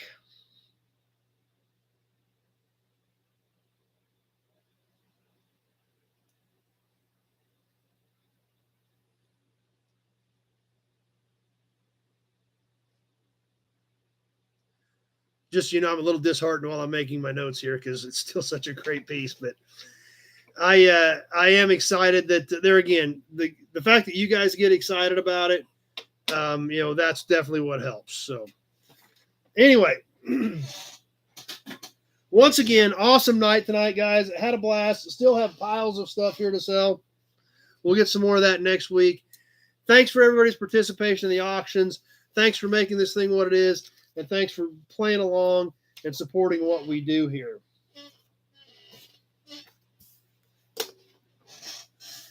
Kevin, it's cool that I'm willing to share and stuff and sell some of it. 2 thumbs up. Thanks. Hopefully, I don't think I lost anything on it. I bought it with a box of stuff, so it, I think I'm okay on it. My issue is not what I had in it. It's just such a great piece, so that's why I kind of. Zach, sorry, not sorry. Alex says great items as always. Thanks. Old School says he's supposed to sell stuff. That's his job. That is my job till it comes to super cool memorabilia and cars that I like. As you guys saw that it was on Toy Tuesday when I was in the new shop the other night. Yeah, there's a little issue over there with stuff I like to keep. So anyway, who's on the blackmail list? There's only a couple on the blackmail list. Actually, Sebastian did contact me this week. He didn't get me paid off, but he paid for a batch of his stuff, trying to get caught up. So he did contact me. He didn't completely ghost us. He said, guys, I got to stay away. I get out of control. So he is trying to get caught up so that he can get back on with us. So let's see. So, yeah, there's only a couple names on the blackmail list. So overall, I mean, everybody's done a super job of paying. Every single thing from last week, every single piece is already shipped. Even the guys that sent checks, I got the checks on Friday. It was small stuff for the mail, went out in yesterday's mail. I mean, last week was clockwork. I mean, everybody paid. Even the guys that sent checks got them in the mail right away. They were here. Every piece from last week is on the way to you guys that won last week. So anyway, that's what's awesome about it, that we've been doing this for several months. There's only a couple of names that are blacklisted. So let's see. No Scams, awesome night. Thank you. Just a nobody now. Perfect. No Scams. Glad you're here. When's the next live yard video? We did one last Sunday, David. I don't know if you caught that one or not. We just did one last week. So it'll be a few months before we do another live yard walk around. Kenny, I got some cool stuff. Thanks. Appreciate it. That's right, Tony. It is time for a magazine. Old school. We all have that issue. That's right. Bill, as long as he doesn't end up on the blacklist. Well, like I said, he did contact me. He is making an effort, and he did pay for part of his stuff. So we're making headway, and he's really the only one I've had from the last month or 6 weeks that was hanging. So hopefully he'll get us caught up. Won't be any issue, and he'll be right back with us. John, like I've always said, he who dies with the most has the best estate sales. That's true. Number one, if you want to unload a pace car, a Trans Am, a black Dodge from the other shop, I'm your Huckleberry. Kenny said, yeah, I was worried, but finally got his stuff. So, yeah, because one of Kenny's packages got hung up in Iowa on the way to California. I don't know how that happened, but it did. It got hung up in Iowa for like a week. Big Job says, new warehouse coming soon. Nah, not soon. Stacker lifts are a possibility. I may need some stacker lifts. But Kenny's stuff, he got his stuff hung. Popo, cool, awesome live. Real talk. Glad you're with us, Popo, since I don't think you've been on before. If you have, you haven't commented, so glad you're here. No Scams is a newer one. Glad you're here. So that's awesome. That the door push fell over. Don't want to do that. Yeah, send that to Jess. But anyway, yes, we'll get into the magazine next. What do we got left? We've got the magazine. We've got some trivia. We've got the raffle to talk about. We've got new inventory to talk about. We've still got some cool stuff to do yet tonight, so we've got a little ways to go. Let's get into tonight's magazine. We're going to back it up a few years. We were in the late 70s, I believe 1978 or 79 last year, when Gray Kitty decided to end the chat for us last week. But what we're going to do, Big Job says stacker list, great idea. So yes, that might be next. So we're going to back it up a few decades to the little mini mags. We have not done a mini mag lately. Alec got his toy hot rod car, loves it. Great, glad it made it. That was a nice piece. It really was great condition. Brian, did you watch The Last American Pickers? I saw a little bit last night, but I think it was like some compilation stuff. It's to the point now where I don't really hardly watch any TV. I'm back. I'm here at the shop by 7. I eat lunch right here at this desk.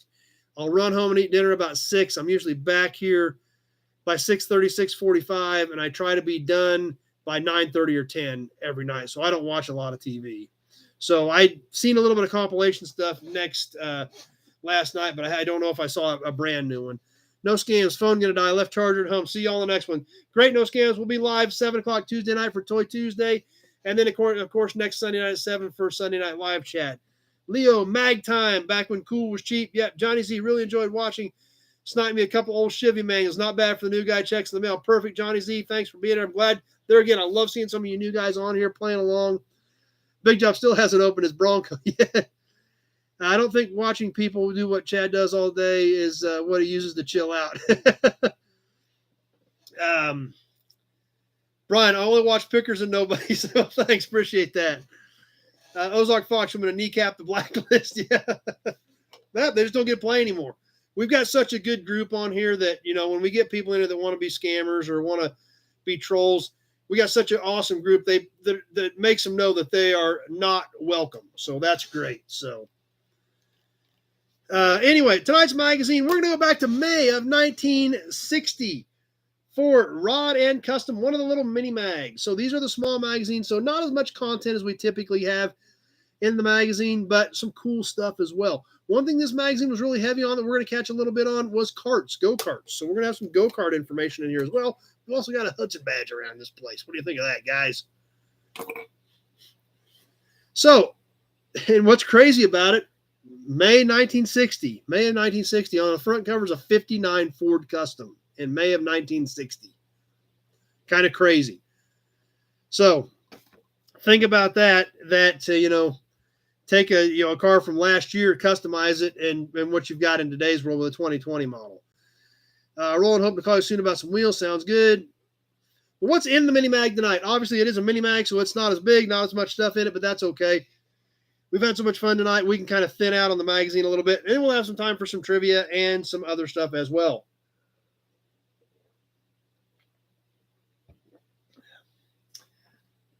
Oh, we've officially exceeded 90 degrees in here, so I think it's about 91 now.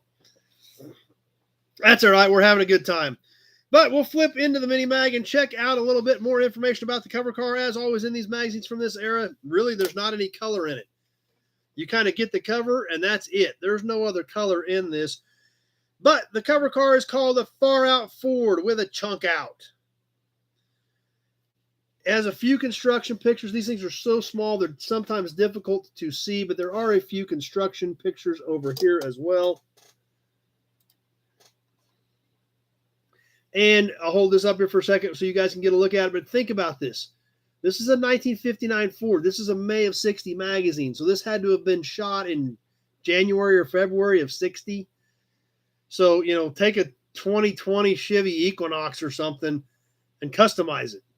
Almost unheard of. Actually, I've got an office air conditioner, but it's a window unit, and and they're noisy, and it's literally right above my right shoulder, right on the other side of this bookcase. So it would be, there would be so much background noise that I just don't use it. So, yep, I've got one in here for sure. Just don't like making that much racket when we're on live. Kenny says, keep the temp up, keep the gray kitty out. That's right, Pete. They chopped up a brand new car. This is a brand new 59 Ford. They built a full custom out of it. Equinox, buck in the swear jar. Yeah. But that's what they did. And this was a fairly radical custom. The nose is fairly stock, but look at the rear end of this 59 Ford. Look what they did to this thing. But that's essentially what it's like. Buying a brand new car, go get a new Focus or whatever, and chop it up and build a custom out of it. That's what they did. Popo, old school rules. Yeah, these old 50s customs are pretty cool cars. Just kind of crazy to think about in that spectrum that was, thing was brand new.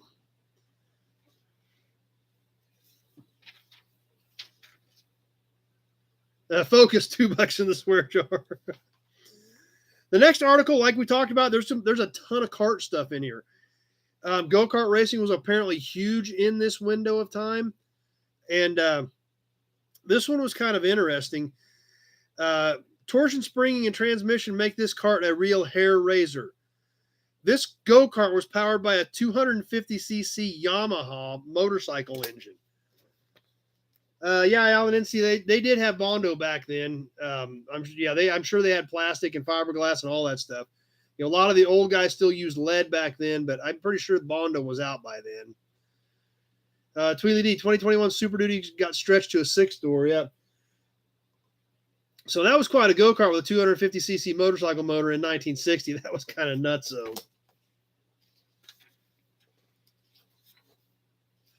That's right, Pete says that cart would hum. That cart would absolutely hum. Another kind of interesting article. Once again, remember we're in May of 1960. This next article, Chevs of a Feather. At first glance of the front ends, these look-alike custom cousins appear to be identical except for body style. A closer scrutiny reveals one is a 58 and one is a 56. However, they made the noses of them look very similar. 54 Chevy grills with extra teeth, quad headlights on both cars on a 56 and a 58 Chevrolet Customs. We'll go ahead and turn this for a second so you guys can get the full shot on these things. This is a 2-year-old Impala convertible in 1960. 2-year-old, loaded up, Impala convertible, fully customized. Kind of crazy to think about. Chad, you got to post the article on the go-kart. That would be a multi-channel project event. Big Top says get an air-conditioned chair. That might be a possibility. So kind of crazy. Once again, 56 and a 58 Chevy, full-blown customs on cars that are essentially just brand new. Now, there were several Reader Chevys in this segment. Here's a couple. Here's the Chevs of a Feather. One more shot, side shot of the 56 and the 58.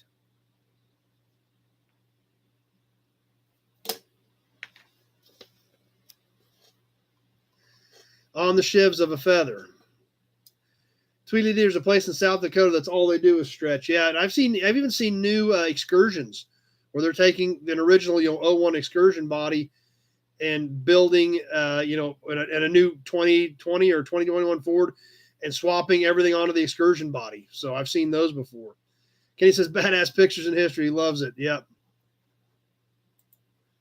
So that top Chevy, wow, says number one. Yeah, like I said, this is almost new cars. And there's a whole section on Chevy customs, old and new. We'll flip through some of these and I'll show them to you. Some of these not quite so wild. Some of them a little more wild than others as they went through a whole segment of Chevrolet customs.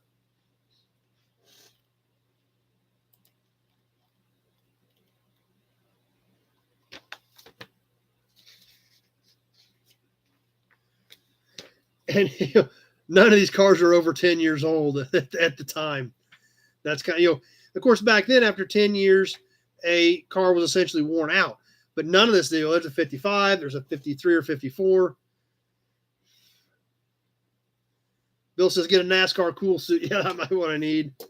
What month is this? Number one says, got to get on eBay and get his own. May 1960, Rod and Custom.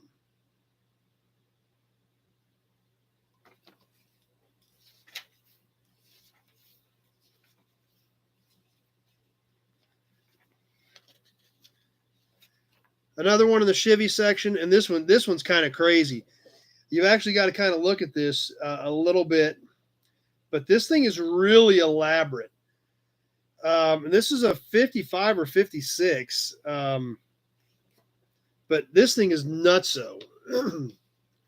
Zach, I have a 53 210. That's awesome. This car is crazy. Popo, real cars back in the days. 58 Ford side moldings, wild taillights, and it's a 55 56 Chevy. You look at the dash over here, you can see that. However, you look at where the speaker grill is on the other side, it's got a TV in it. This is in 1960, a TV in a car. This thing was a super, super radical custom for 1960.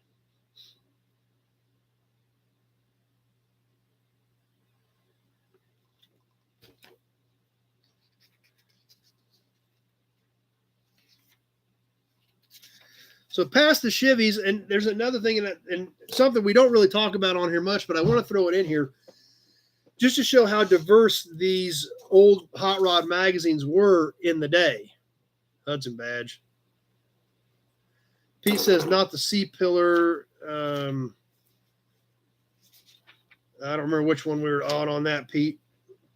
But on that 55 or 56, the C-pillar was definitely hardtop for those, if that's the one you were talking about.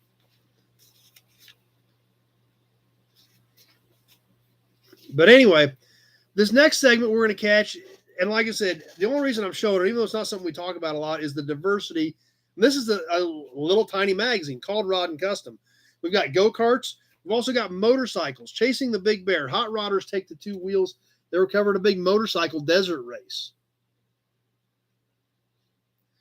There again, we don't do a lot of motorcycle stuff on here, but this is a small magazine.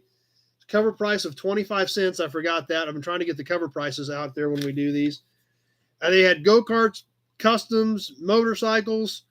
So they really tried to catch they tried to throw something out there to hopefully get a quarter out of anybody that picked this thing up.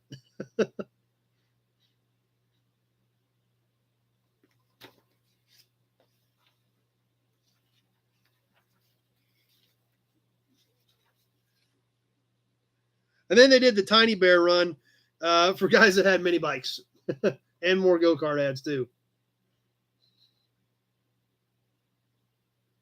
John just wants to buy mine. Well, this is my only copy, so.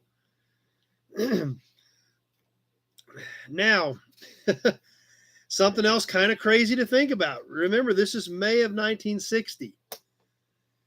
And they have an article on how to customize the 1960 Chevy. I mean, literally, reworked for go, restyled for show. The 1960 Chevy, this was actually part 2. So there was a part 1 prior to this that we missed. We see the 348 with 3 deuces over here, getting breathed on a little bit.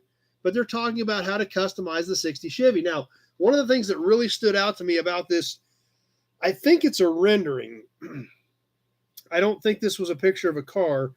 I'll hold it up here sideways so you can get a little bit better look at it. But it's essentially a 2-door. And I think it's a customized 2-door with a flat top, like the flat top 4-door hardtops, not the bubble type top with a sloping back window. Flat roof, 2-door, 58 Buick grill. Looks like 58 Buick grill checkers in here. 58 Ford hood scoop at the front of the spear. Now, we know 60 Chevy had this bump out here, and it had an arrow on the front. Different arrows for Impalas versus Biscaynes, things like that. They actually molded a 58 Ford hood scoop into the front of that instead of the arrow on it. Now, like I said, this might be just a rendering, I assume, but maybe this was some plans for somebody's car that got built too. I don't know. Zach just bought it on eBay for $11, so Zach just went and bought one of his own. Zach's flat tops the best. I love the 59 and 60 flat tops. They're great looking cars. Rusty Nail says hi. Pete, I don't remember the mini mags, born in 67, but it's a cool magazine. John, what's the magazine called again? This is Rod and Custom. May 60 Rod and Custom. So kind of crazy. So same thing as going and buying a magazine today. And I guess they have them for like 4-wheel drives for suspension lifts and things like that, but nothing as far as custom bodywork type stuff. Tweely D, never heard of the mini mag. That's what it is. Compared to a regular size magazine, they are much smaller. I've got a newer hot rod here. And by comparison, that's obviously you can see by the size why they were called mini mags.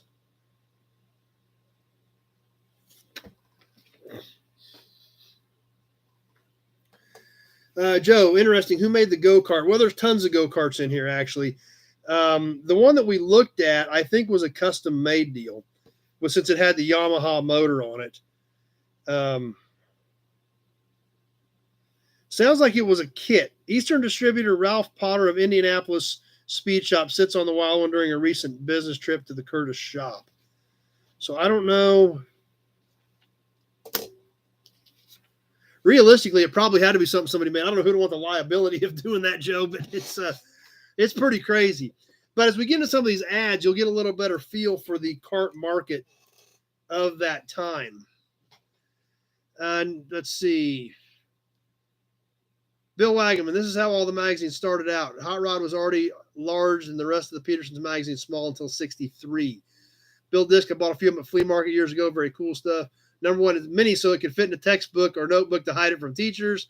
And same thing, that's what Big Job said. Just sneak them in your other books. But anyway, tons of cart ads.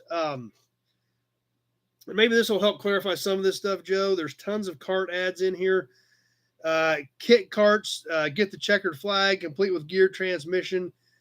And so many of these things. We'll just check out a few of them on all this different cart stuff that was available back in there as far as kits and parts or buy a chassis or a gearbox, things like that.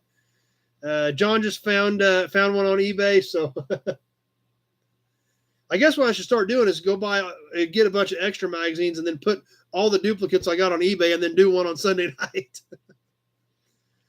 But maybe I should start doing that. I'll look and see if some of this stuff, if I've got duplicates, if you guys are interested as we do one, if you want your own. If I've got a duplicate, I'll start grabbing it. I've never done that before, but I'll try to start doing that if I've got duplicates on some of these magazines.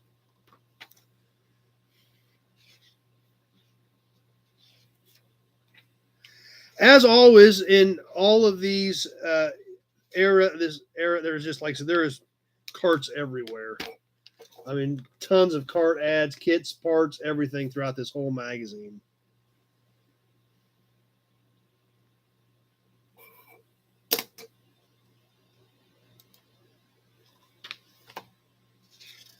But in basically any hot rod magazine from this era, the J.C. Whitney ad, once again, it is 2 pages, although 2 pages in a mini mag is pretty tight. So, number one, see, every week we add to your to-do list. Yeah, no kidding.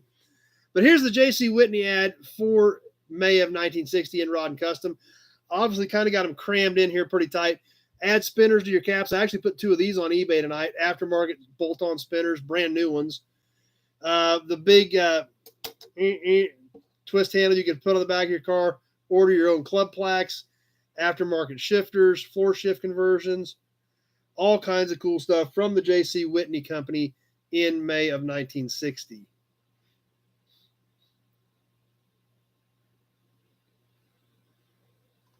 Number one, Eric was motor car happy. That's for sure. Even kids had a set of wheels. Go-karts or mini bikes. That's exactly right. Do you ever get model cars? I've got tons of model cars. I got model cars everywhere. Promos, kits. Not as many as Bill, but I got a lot of them. More kart ads. There was more kart ads in here than there were car ads. But that was part of the era. In fact, there's an ad or an article that I want to show you guys real quick as well. But more karts. Winner in national kart races, Howard Harrison's Missile, the Cadillac of go-karts, Model T10. And that's what a lot of these were kits that you put your own engine on. Tweeted, is J.C. Whitney still around? I think they are. Jody, I still have a piston keychain from J.C. Whitney he got 30 years ago. That's cool. John, go-karts and mini bikes from the 65. Wrecked my mini bike, bent the fender, stole my dad's metal hose reel, and made a fender. Popo, can't wait to see some of my good cars. Yeah, we'll try to squeeze some of that in as well. I keep telling you that. I just never get to it. I do need to do that, though. But, to the extent where even here it talks about karts in school, shows kids building karts and mini bikes. Pretty big deal in 1960. Apparently, I wasn't here. I don't know. I'd have to check with my dad, but I don't remember because I wasn't around.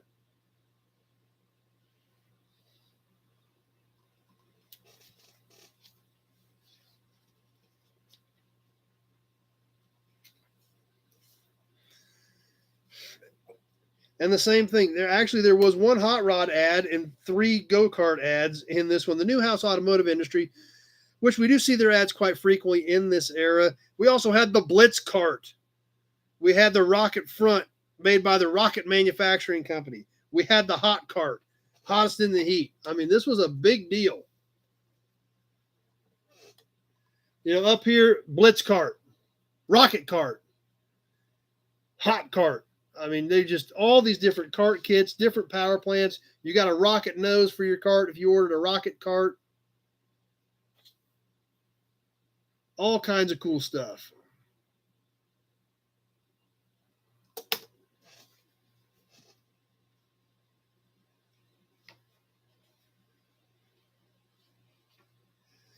And towards the back, clear at the back, in fact, a little bit of color on the inside back cover and the rear cover. More karts. The sensational Hofco cart. The Hellcat Wildcat cart. Big deal back in the day, apparently. Joe says those go-karts were big back then.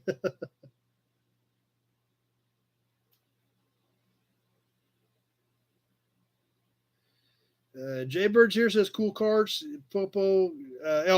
Kenny says Popo, check out the yard walk from last Sunday. Landon Custom Classic, stop by. Glad you're here. And the back cover of the Tiger cart. Amazing, all these cart kits from back in the day.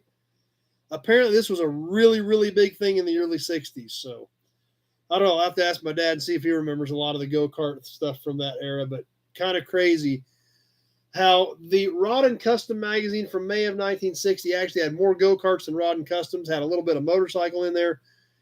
But what it boiled down to is whoever they could get this quarter out of somebody's pocket for, that's what they were doing. That's what they had. So they tried to cover as much.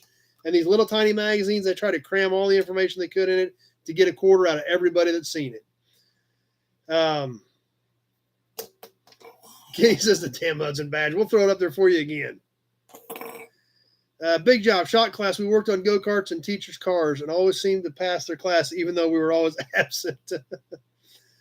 John, the kids today thought we had it boring back in the day. No way. Kenny liked the magazine. Rusty Nails, my dad made us one, welded bumper jacks together. That's interesting. My go-kart is actually still out in the shop, the one we had when I was a kid. Still got it as well. So there it is, the May 1960 issue of Rod and Custom. I hope you guys enjoyed it. Like I said, a little bit thinner tonight on the magazine, but it's a pretty thin magazine. So we didn't have quite as much information to check out. But I'm glad you guys liked it, even though it was a little bit different and a little bit off course from what we typically do. I kind of got halfway into it, realized there was so much go-kart stuff. I almost thought about, bailing out of this one and trying to find more car and truck stuff. But like, nah, it was still part of the hot rodding world in that day. And in fact, you got to remember in 1960, a lot of the baby boomers weren't quite there yet. Some of them were. The ones that were born immediately after the war, right at the end of the war, were looking for cars. But in 1960, the bulk of the baby boomers were anywhere from 5 to 15 years old. So they weren't driving yet. So by getting them indoctrinated with go-karts and mini bikes with the car culture, I almost guarantee you that's where they were going with this type of stuff. So anyway, Pete loved the mag. Learned tonight there's something called the mini mag. Tony digs it. Eloy digs it. Big Job digs it. Number one, are we having a go-kart building contest competition than having a rally race? That would be kind of fun, actually. My daughter's go-kart's still out there too. She had a go-kart out there she used to drive. It's still out there. Thule D likes it. Kevin likes it. Zach says great magazine. He's such a great magazine. He bought one. So I guess maybe being a little off course, it was still cool to you guys. Number one, best mag yet, even without the turkey. Go-karts were, and that's true. Number one, go-karts were all of our first car. That's 100% right. That's a great way to put it. John says, hit that like button. Appreciate that. Zach is down for the go-kart races. Bill Dish, that's how I started bikes and go-karts. Jody, now kids learn to drive on $10,000 golf carts. Yeah, that's true. Rusty Nail still has his. Bill's got a 125th scale go-kart. Have to get it out. So anyway, like I said, it was a little bit different. I almost bailed on the mission with this magazine. I'm glad I decided not to. I'm glad you guys liked it, even though it was different. But it was definitely Throwing Sparks started on a Honda CT70. But I really think that's where they were going with the kart and the bike involvement in this and the dirt bikes and the go-karts because, a baby boomer born immediately after the war in 1960, if they were born in 1945, 46, they were 14, 15 years old. And the bulk of those baby boomers were born, in the late 40s, early 50s. So those kids were 8, 10, 12 years old. Go-karts was probably a way to get them sucked into Rod and Custom magazine. So that's where I'm guessing the intent was that. Scott says more older magazines. Okay, we can work some of that in too. I try to mix it up a little bit for everybody. Some 50s, 60s, 70s type stuff. But yeah, we can keep working some of that stuff in. Let's see. Tons of stuff popping up here. Let me try to catch it all. John still have burn scars from his mini bike muffler. Big Job had a nice go-kart track in the 50s through the 80s, and it closed. Frank, back in the 70s, we built mini bikes with chainsaw motors, and now we drive mobility scooters. Number one, I vividly remember my dad saying no every time I dragged home a lawn chair, lawnmower, or anything that I saw as part of a go-kart. Kenny, I agree. We got to get Chad the likes. Hit the thumbs up, guys. Appreciate that. Landon Custom Classics used to have a Honda Odyssey with a modded Polaris 440 motor. I remember Honda Odysseys. Never had one, but I remember them. Rusty Nails got older, raced them on alcohol. Alan, my favorite, Rod and Custom was my favorite magazine back then. Started buying at age 12 and 68. Kenny, I'm the last year of Boomer in 64. Dan liked the magazine. Tony says, awesome show, but he has to go. Joe on Facebook, I like seeing those go-kart kits and the price. Yeah, it's kind of crazy, but you think about the prices on these kits, and that's a good point, Joe. The prices on these go-kart kits, when you think about it, doesn't seem like much. The Evans Special was $199.50 for this go-kart.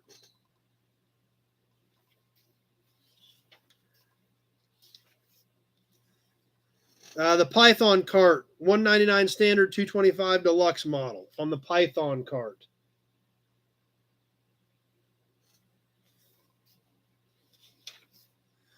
Blitz cart was $189. The hot cart was $189. So you think about that, a couple $100, you get the whole shooting match other than an engine. But you got to remember, most guys back then were making 75 cents to $1 an hour, probably 75 cents an hour. I think Dad said when he worked at the gas station in 66, 67, he was making $1 an hour. So in 60, these guys are probably making 75 cents an hour, and it's $189 for a go-kart kit. So it's a cool point, Joe, to bring that up. But when you put it into perspective, it was a lot of money. Let's see, lots of stuff going on over here. Alan NCO for Bill, which model kit that came from. Jason, there's a real deal, big time go-kart track in Quincy. Number one, think high school in the late 50s. Boys had wood shop, metal shop, automotive. Girls had cooking, sewing, laundry, cleaning. Life skills, exactly. They were given life skills. That's exactly right. That's right, Tweety. $199 was a lot of money in those days. Same things as John. Landon Custom Classics like $2,000 for a new car back then. Yep, that's right. So yeah, you think about that, it was 10% of a new car, basically, of a basic car was what a go-kart cost. Jay says TNT Raceway in Taylor, Missouri is their local go-kart track. Dan said they had a track in town. It was full every weekend. Bill, El Camino had the Soapbox Derby car in it, okay? Throwing Sparks, how much was a new Myers Manx? That I don't know off the top of my head. I don't remember what that kit cost. Let's see, Joe, I paid $800 for my sons in the 90s from Western Auto. Yep. When you think about it, that's only 4 times as much. That really wasn't a huge jump in price compared to $200 back in 1960. So, but anyway, that's it for the May 1960 issue of Rod and Custom with a cover price of 25 cents and a brand new custom 59 Ford on the cover. Scott, my dad had a house payment of $72 a month back then. So that kind of puts it into perspective. That's right, Rusty Nails, a week and a half's pay. So, yep, that adds up.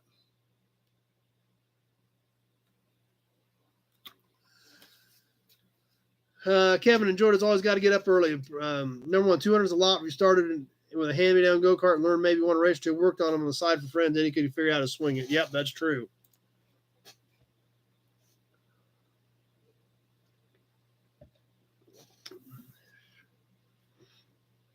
Anyway, let's do some trivia. Let's talk about the raffle. Let's talk about some new inventory, and then let's get you guys a Hudson badge. Trivia tonight.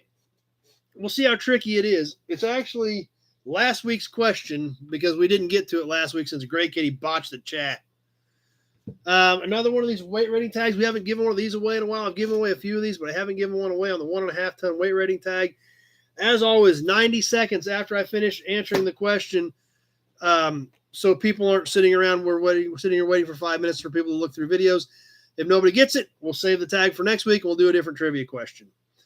Everybody ready?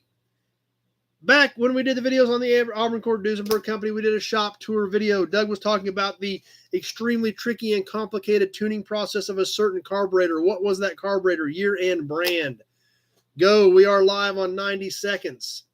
And it is a tricky one, but some of you guys might remember that. What was the year and brand of the carburetor Doug was talking about tuning? And it was a very, very complicated process.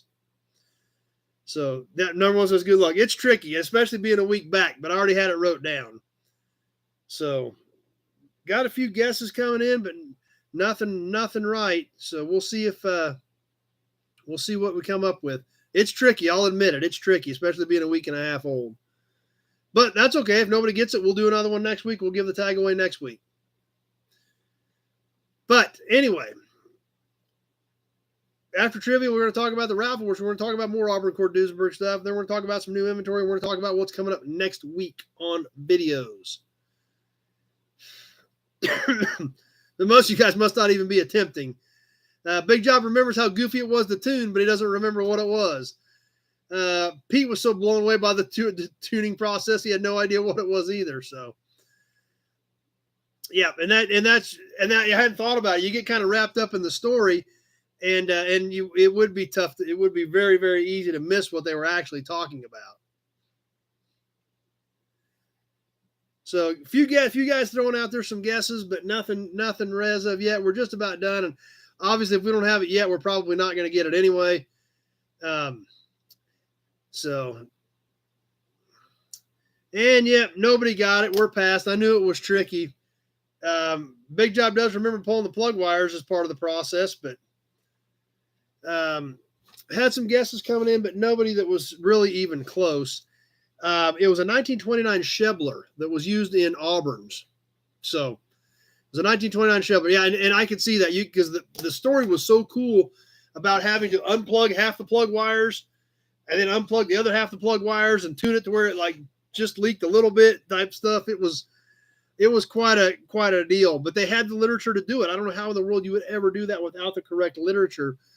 Fortunately, Doug has that stuff there, and those guys were able to do it and make the thing run right. So, but it was a 1929 Chevrolet carb was the one with the extremely complicated unhook half the cylinder, unhook half the plug wires, kill half the cylinders, and tune it a half the straight 8 engine at a time. So, weird deal. But anyway,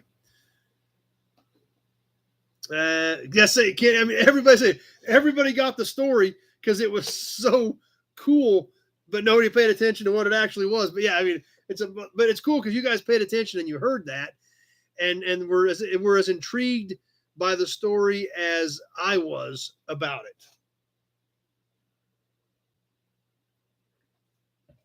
So anyway, this month's raffle. Let's talk about the raffle. We never got this far last week, so we need to touch base, spend a little time on the raffle.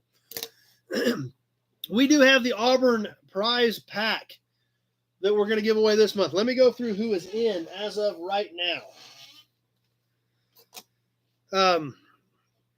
I've got 2 packs of paperwork so far. Some of you guys are going to be in both packs of the guys that, threw a few bucks in on their auction purchases to get in the raffle. So some of these names are repeated as I go through the weekly packs. Number 1 says, it was a really good episode. Thanks. I'm glad you enjoyed it. Tweedly D is in. Jeff Taylor is in. Charles Fitz. Zach Thompson, Kenny Peterson, and the Highlander are in. And the first week, Zach Thompson, Alec Blanchett, and Kenny Peterson. So those are, if you think you have paid me and I did not read your name, then get with me to make sure we get you in before the raffle at the end of the month. Everybody I just read off, those names are right now in the bottom of the big Buick oil can, getting ready for the raffle coming up. I think we were going to do it on the 31st, actually. Is that what we're going to do on the 31st, I think? So, Big Jobs is going to send his tonight. John says he can't remember what we were talking about an hour ago. So, number 1 says that guy could read a phone book backwards and I'd listen. That's right. Kenny said, if he hadn't had the info, no one would know how to do it. And who would? Who in their right mind would think of unhooking half the plug wires, killing half the engine, and tuning the carburetor to that part of the engine, then the other part of the engine. So yes, it was crazy. Alan and C, yes, I've been doing it for years. I've been looking for the 68 Quartermaster boat kit. Oh, that's on the go-kart models. That threw me off there for a second, Alan and C. So everybody's name I read out of these packets is who has paid me over the last couple weeks for the Auburn raffle. So what are you going to get this month in the raffle? Brand new Auburn hubcap, grease cap. This is the small aluminum cap that went on the hub. New, never been on the car. The red paint is kind of chipped out of the middle. This is obviously supposed to be red down in here. The black looks pretty good on the Auburn on both sides. 3 inches across the front on this thing. And definitely a cool display piece on these. Not all beat up because it's brand new. New old stock, excuse me. It's a new one off the shelf from the Auburn Cord Duesenberg Company. So it's a new old stock Auburn hubcap, grease cap, whatever you want to call it.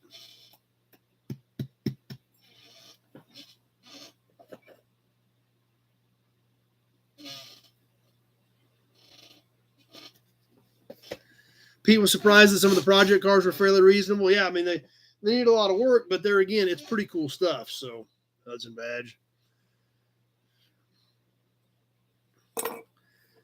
John says he needs to buy something. Well, you don't have to buy anything, John. You can just send money in for the raffle. A lot of these guys just tag a few bucks on extra every time they buy something, but you can just straight pay me. Just put raffle on your payment, so I know it's all raffle. And you guys that buy stuff, make sure you let me know how much is for the raffle, so I can kind of keep everything straight. So I don't want to short anybody any chances. Rusty Nails, will you touch that up for us? I don't want to paint it because whoever wins it might not want it touched up. So. Kenny, money sent for tonight's win plus shipping, and then put whatever's left towards the raffle. Thanks, appreciate that. But yeah, John, you can just put raffle on. You can PayPal me or throw a check in the mail and just put raffle on it, all raffle, and then I'll know I'll put you in that many times. $1 per chance. Every dollar you send me, get your name into the big Buick oil can one time. Hi, Gray Kitty. Come here. You gonna come here so everybody can see you're still alive? Come here. Yes, come here. She can't get over here because I got too many boxes of auction stuff laying on the floor. I think she's mad. Come here, dum-dum. Yes, come here. Come here, Gray Kiki. Come here. Come here. You going to come say hi to everybody? No, she's going to wander off. We've got a book in the raffle. We just haven't got there yet. Pete says, stay back, Great Kitty. Piston rings. Perfect circle piston rings. So... box of piston rings, right? Not that exciting. Well, most boxes of old piston rings, new stock piston rings, don't say Auburn Cord-Duesenberg Company on them.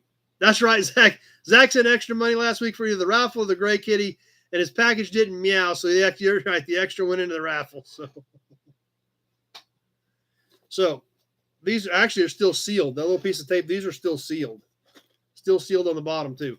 Nothing you would use, but you put those on your shelf in your man cave, ain't nobody going to look at that and not ask you where you come with a new set of pistons for the Auburn Cord-Duesenberg Company. The Auburn 12. This is a knockoff center. This is just the badge out of the center of a knockoff wheel for a 12-cylinder Auburn. It is 3 inches in diameter. This is an original. It is dinged up. It is banged up because it is an original knockoff wheel center medallion for a 12-cylinder Auburn. A brand new old stock unstamped ID tag for an Auburn automobile, the Auburn Automobile Company, Auburn, Indiana. Model, serial number, engine number. Give these numbers when writing or ordering parts. And finally, the book, the Glenn Prey book. Anybody that gets this stuff, I want them to understand the significance of it. So, Doug actually, when I bought this stuff from him, I told him I was going to use this for the raffle. So he threw the book in, said, hey, make sure that, I said, I want to get a book to go with it. And he said, you're buying this other stuff, we'll throw the book in. Because everybody needs to understand how Glenn Prey bought this company with a borrowed $20 bill. But he did it. So, it's great. Zach says my girlfriend was getting forward to getting the kitty. Big job. Piston rings for earrings for a gearhead chick. There you go. Alex got to bail off. Got to be up early. Glad you're on tonight with us, Alec. Appreciate it. So you're going to get the book, Glenn Prey, the man who brought legends to life, as well as the original, all original pieces directly off the shelves of the Auburn Cord-Duesenberg Company. The new old stock hubcap, the original 12-cylinder Auburn knockoff wheel center badge, the new old stock ID tag, the new old stock piston rings in the Auburn Cord-Duesenberg box, and the Glenn Prey, the man who brought legends to life book, all in one pack. So that's all going to be in for the raffle. You don't want to miss out on that. You definitely want to jump in on this month's raffle. This is cool stuff. There is only so much of this stuff out there. It is limited. There's not a lot of it. You're not going to just walk up to your local swap meet and find Auburn parts laying around to add to your collection. There's a lot of Hudson badge in there, though. So, number one, great show, great items, great mag. Got to run. See you, nobody. Sounds great. Appreciate it, number one. But there's the raffle for July. We'll give it away July 31st, and we'll announce the new raffle at that point. So, don't miss this one. We did one similar to this last time I was there a year ago, but there's handfuls of this stuff left. So and some of it is getting extremely expensive because there are only handfuls left. There's only one place in the world that has this stuff, and it's getting pretty thin. So I did manage to get this stuff for this month's raffle, but it's getting so pricey that not going to be able to do it a lot. So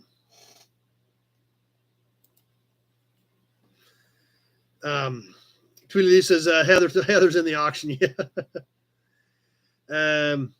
Jay wants to know why I overpriced my parts. Well, half the people I price parts to think I'm right in line. Some people think I'm high. Some people think I'm cheap. So, for the most part, I'm pretty much in line. If you think I'm too high, then I apologize. But with the time and the money and the effort it takes to do this, to acquire this inventory, licensing, insurance, because I am legal. I'm a legal licensed dealer.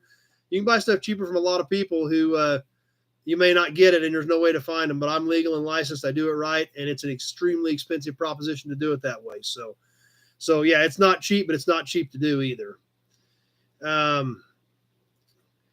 Ozark Fox, work backwards. Buy the grease cap, then look for the car to fit it. There you go.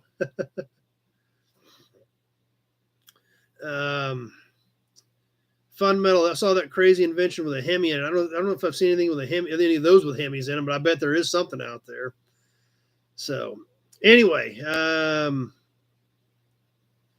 Mitchell manuals. I do have some Mitchell manuals back here behind me. These are primarily parts books, parts reference books that I use behind me. So, Gray Kitty, you gonna come make an appearance real quick? Hey, come here. Come here. Come here. You want to say hi to everybody? Or are you going to run off? Come here. Come here.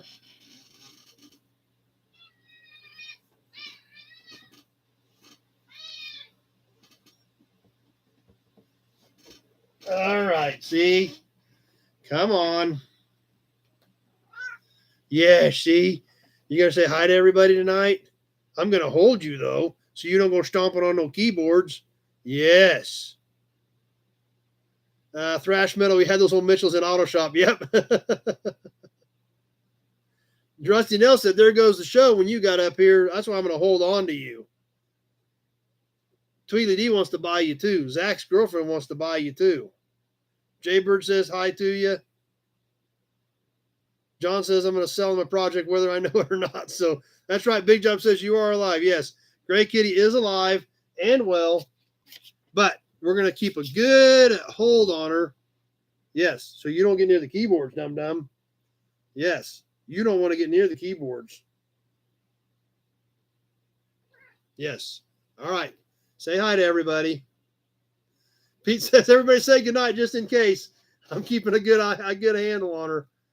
Oh, so you're being all friendly and polite now, huh? All right. Say it. There you go. Say hi to everybody, and you can go sit down. Zach says Chinese food looks mad and undercooked. Yeah. Thrash Metal, that's interesting. They had to hydraulic jack the teacher's chair and lower it without spilling the teacher's coffee. That's interesting. That's right. Pause off the keyboard. No pause on the keyboard. So anyway, there's Gray Kitty. She is alive and well. She's still a pain in the butt, but she's still here. So yeah, she's still a pain in the butt.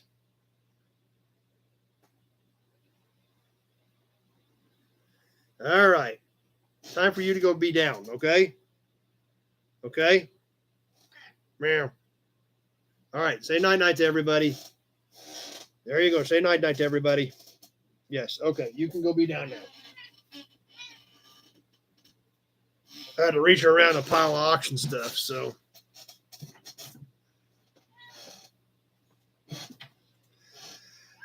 Anyway.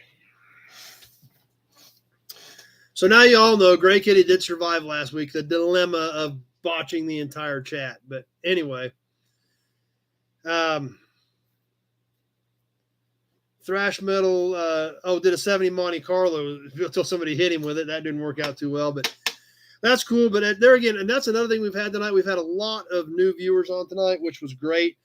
I appreciate everybody coming over. I appreciate some of you guys bringing your friends in. And we had a ton of fun tonight, as always. What did I pick up this week real quick? Hudson Badge.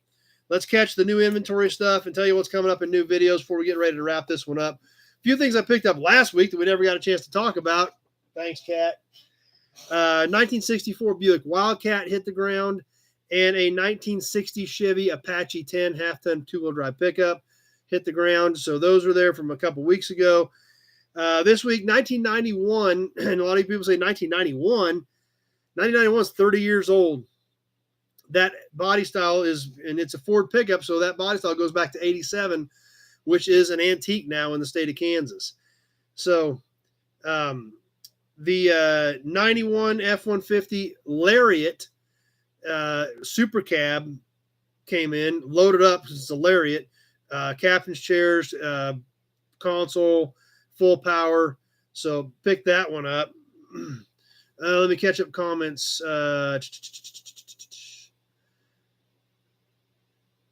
John, my wife just told me she put too much cheese on my nachos. No such thing. Snack time. Thrash metal. Do I play guitar, drums? No, I don't play any musical instruments, actually. My daughter's pretty talented, but I'm not talented when it comes to that at all. I just stick with cars and memorabilia. That's what I do know. Bill Disk has 295 F-150s, Tweedledee 91. I'm still in the Navy. So I think, stuff like that's going to be worth holding on to. Plus, today, when I was out out on that farmstead, I picked up the easiest one to load was a 74 Galaxy 500. They're, again, not an extremely desirable car, but where do you find parts for a 74 Ford? There are not many people that kept them. They all got derbied, crushed, whatever. There's not a lot of them around. It was a bulk deal. I bought 5 vehicles plus a ton of parts, plus a pickup bed, all kinds of stuff today. So I brought the 74 Ford Galaxy in today as well. So that's some of the new inventory that's hit the ground. What's coming up for videos? That's right, David W. You can play air guitar. So Thrash Metal, Church of Slayer, and Big Block Chevys. There you go. John just kind of learned to play the banjo. Big Job says you can play the radio. I can play the radio. That's true. I can do that. JG, advice on finding a new shop so expensive on the East Coast. Yeah, everything's expensive out there. So don't know much about that area, although I know everything out there is typically high. But what's coming up video-wise? There's a Hudson badge coming up. I've got one more ACD video, parts department video from the Auburn Cord Duesenberg Company. I don't know if I'll get it up tonight or this week or next week. Got that in the can. 1970 F100, 1939 Ford Deluxe. Oh, I had one other car come in this week that I forgot to tell you about that I need to do a video on. It's kind of a unique car. I already had one. Now I got two. 1962 Pontiac Tempest station wagon. Very unique little car. I already had one. I got two now. I need to bring you a video on that, as well as get videos done on all this other new inventory I just talked about. So, like I said, we do have the 39 Ford Deluxe video is shot. The 70 F100 video is shot. I hope you guys enjoyed the video from Friday night where I kind of covered both ends of the spectrum. And there's going to be more of that coming. A lot of people don't think, the stuff from the 80s and 90s is relevant, but I think it is. This hobby is strong. It is alive and well, but it's the next generation. And the next generation cars from the 80s and the 90s are old. So if it sounds like it might be interesting, I'm going to try to keep it. As of right now, I've still got the room, so I'm going to keep some of that stuff. So the video from Friday night, we had a 37 Ford two-door slantback, 38 Chevy truck, 91 Taurus, and a 91 Chevy pickup. Both ends of the spectrum, both extremely relevant in our hobby. But I think the 90s stuff is going to become more relevant than the stuff from the 30s. So I'm trying to pay attention to it, trying to get it while I can, because you got to buy it where you can afford, because a lot of the stuff, I'm not going to sell parts off that stuff right away. I'm going to be sitting on it for a long time. I can't put a ton of money into it. Oh, actually, I got another one, another Chevy pickup in the same era. And I forgot yesterday, I picked up another Chevy pickup in the same era, 90, 91, 92, something like that. So, let's see, gets caught up on comments. Probably need some catnip. Thrash metal. It takes practice to degree a cam and play Home Sweet Home on the piano. Yes, it absolutely does. John can't wait to see the 62 wagon. Pete, interesting take on the Taurus. I think Tauruses are going to be worth it hanging on to. I mean, those SHOs were cool cars, and in their day, they were something pretty interesting. That's right, Thrash Metal. I didn't thought about somebody bringing that up, but I should have known it when I brought up Tempest, about my cousin Vinny talking about the transaxle in the Tempest, and that's what this 62 wagon has. It has that transaxle in it, just like they talked about on my cousin Vinny. So I didn't think about anybody throwing that up, Thrash Metal, but you got it snuck in there, so perfect. Big job. Love the airplane video about spraying weeds. So far that's working out good. We're going to hit it again and see what happens. John, I see some YouTuber crushing some good stuff last week, made me sick to his stomach. And that's why they do it. They do that stuff for views, people, to get people riled up about it. Throwing sparks up at a 66 Chevelle wagon. Don't have any of those. Let's see. Nate's sounds dumb, but been asked to redo a bunch of 90s trucks lately. I'm sure of that. Thrash Metal, can't smoke weed on an airplane unless you watch the movie. This airplane, there's a lot going on, so I don't know anything about smoking weed on an airplane anyway. But so anyway, Thrash Metal's got muscle. I got a muscle car playlist. That'd be pretty cool. Just curious, how much to do your yard once? It varies depending on what we put in it. So, I think it can be anywhere from, and I'm just guessing. I don't know for sure what we got to put all in mind the next time. But I'm thinking it's like $20 to $40 an acre, depending on what you're spraying, things like that. Which for me isn't a bad deal when I've only got 20 acres. You got 160 acre quarters, a little bit different, but that's kind of the ballpark idea, I think, of what Jeff typically charges, depending on what you got to put in. And of course, that fluctuates every time, especially right now with chemical costs as well. So, that makes a big difference also. And how much of what chemical you're putting in is going to add up to your total. So it seems like, and Jeff's going to put some more content out where he can get into some more details on that. But that's kind of the ballpark area of what I think it typically ends up running. So, and then fuel costs too. Fuel costs change every week too right now. So, I don't know what it's going to be this time compared to last time. And we're using some different chemicals, things like that. So all that plays into that. Tweedledee, do not work at a scrapyard that crushes metal cars. There's a lot of money fully metal. John, thank you for saving as much as you can. Can't stand to see good stuff destroyed. That's kind of how I am. I can't see, and that's why I can't see these guys that build derby cars out of this stuff. Just spend all that time and money to intentionally destroy it. I just don't get that, but maybe that's just me. So there's a Hudson badge. But anyway, that pretty much gets me caught up. Pretty much gets through episode number 121 of my notes for tonight, July 17th, 2022, of the Sunday Night Live Chat on Nobody's Show. We'll go ahead and get ready to start wrapping up. Thrash Metal's a fan of Hudson Hornets. That's why we throw up the Hudson badge. They're cool cars, and it's a good reason to take a drink.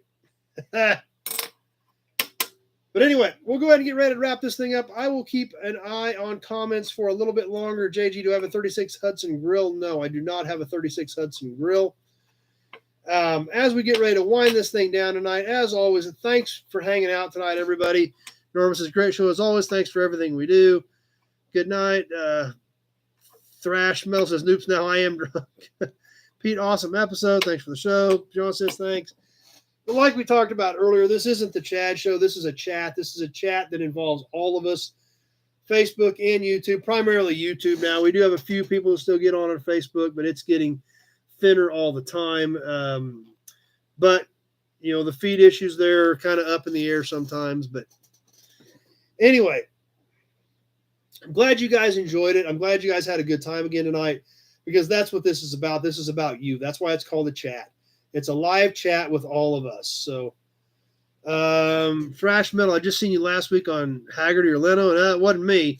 I haven't been on Haggerty or Leno, so I've been on American Pickers, but I haven't been on Haggerty or Leno. Let's see, 79 more to go to the million plus the million views. Yeah, I need about 40,000 views to get to 1 million views. I was about 960 when I looked earlier today. So, if you guys can help me out on that, we're going to do something special when we get to 1 million views, probably similar to the 10,000 sub episode. We'll do some extra drawings. We'll do some extra raffles. We'll do some extra We'll do some extra drawings. We'll do some extra trivia. We'll do some extra auctions. We'll have a whole bunch of fun. So, let's see. Dan says, great show, Zach. Awesome show with great info and auctions. Jump over from Facebook. Well, I'm glad you came over. Okay, so I was recommended from watching that stuff. So perfect. Well, I'm glad you made it over tonight, and glad you hung out with us. So, when was I on Pickers? It was spring of 19 is when the episode originally aired. So sometime in the spring of 2019 was when we did the episode when we bought that 41 Chevy cab over truck from them. So, but anyway, John says keep showing that new inventory. It'll happen, Chad. Well, that's what we're doing. Like I said, today was awesome. I got that one oil can I've never seen before, and it's early. It's a square can. It's so early. So I'm pretty excited about that one. Plus a lot of other cool cans I can't wait to share with you. Plus I got, like I said, I bought 5 cars and trucks. I bought a few bits and pieces. A few pieces of those. There's a couple of cool pieces of their parts, but it could be cool memorabilia that will probably end up here at an auction.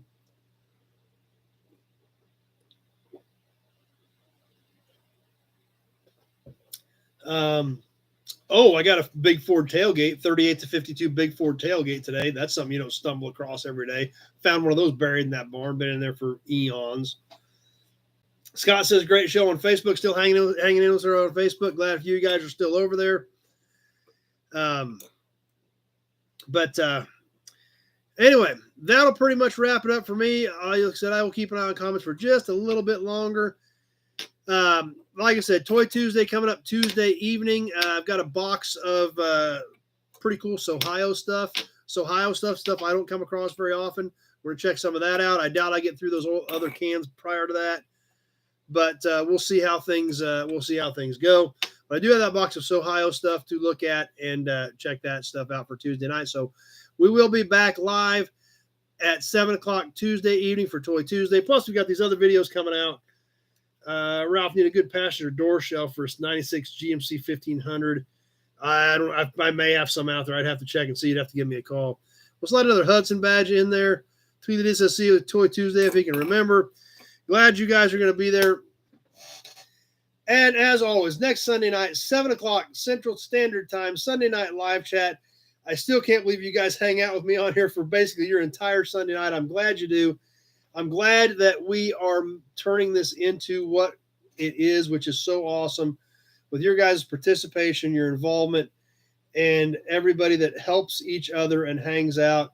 I'm glad some of you guys are inviting your friends. I'm glad we're having fun. And that's what makes a difference, is all of us hanging out and making it a chat and having everybody's involvement in it. So, as always, thanks for watching. I'm going to bail off here. I'm going to get a few more things done yet tonight. Jason says his wife loves every minute of it. Well, I'm glad she enjoys hanging out with us as well. So thanks for being here, everybody.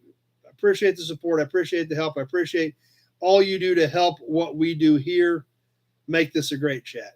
Thanks for watching, everybody. We'll see you Tuesday night, 7 o'clock, and definitely hope to see you back here next Sunday night, 7 o'clock, same bat time, same bat channel for Sunday night live chat. Thanks for watching, everybody. We will see you soon.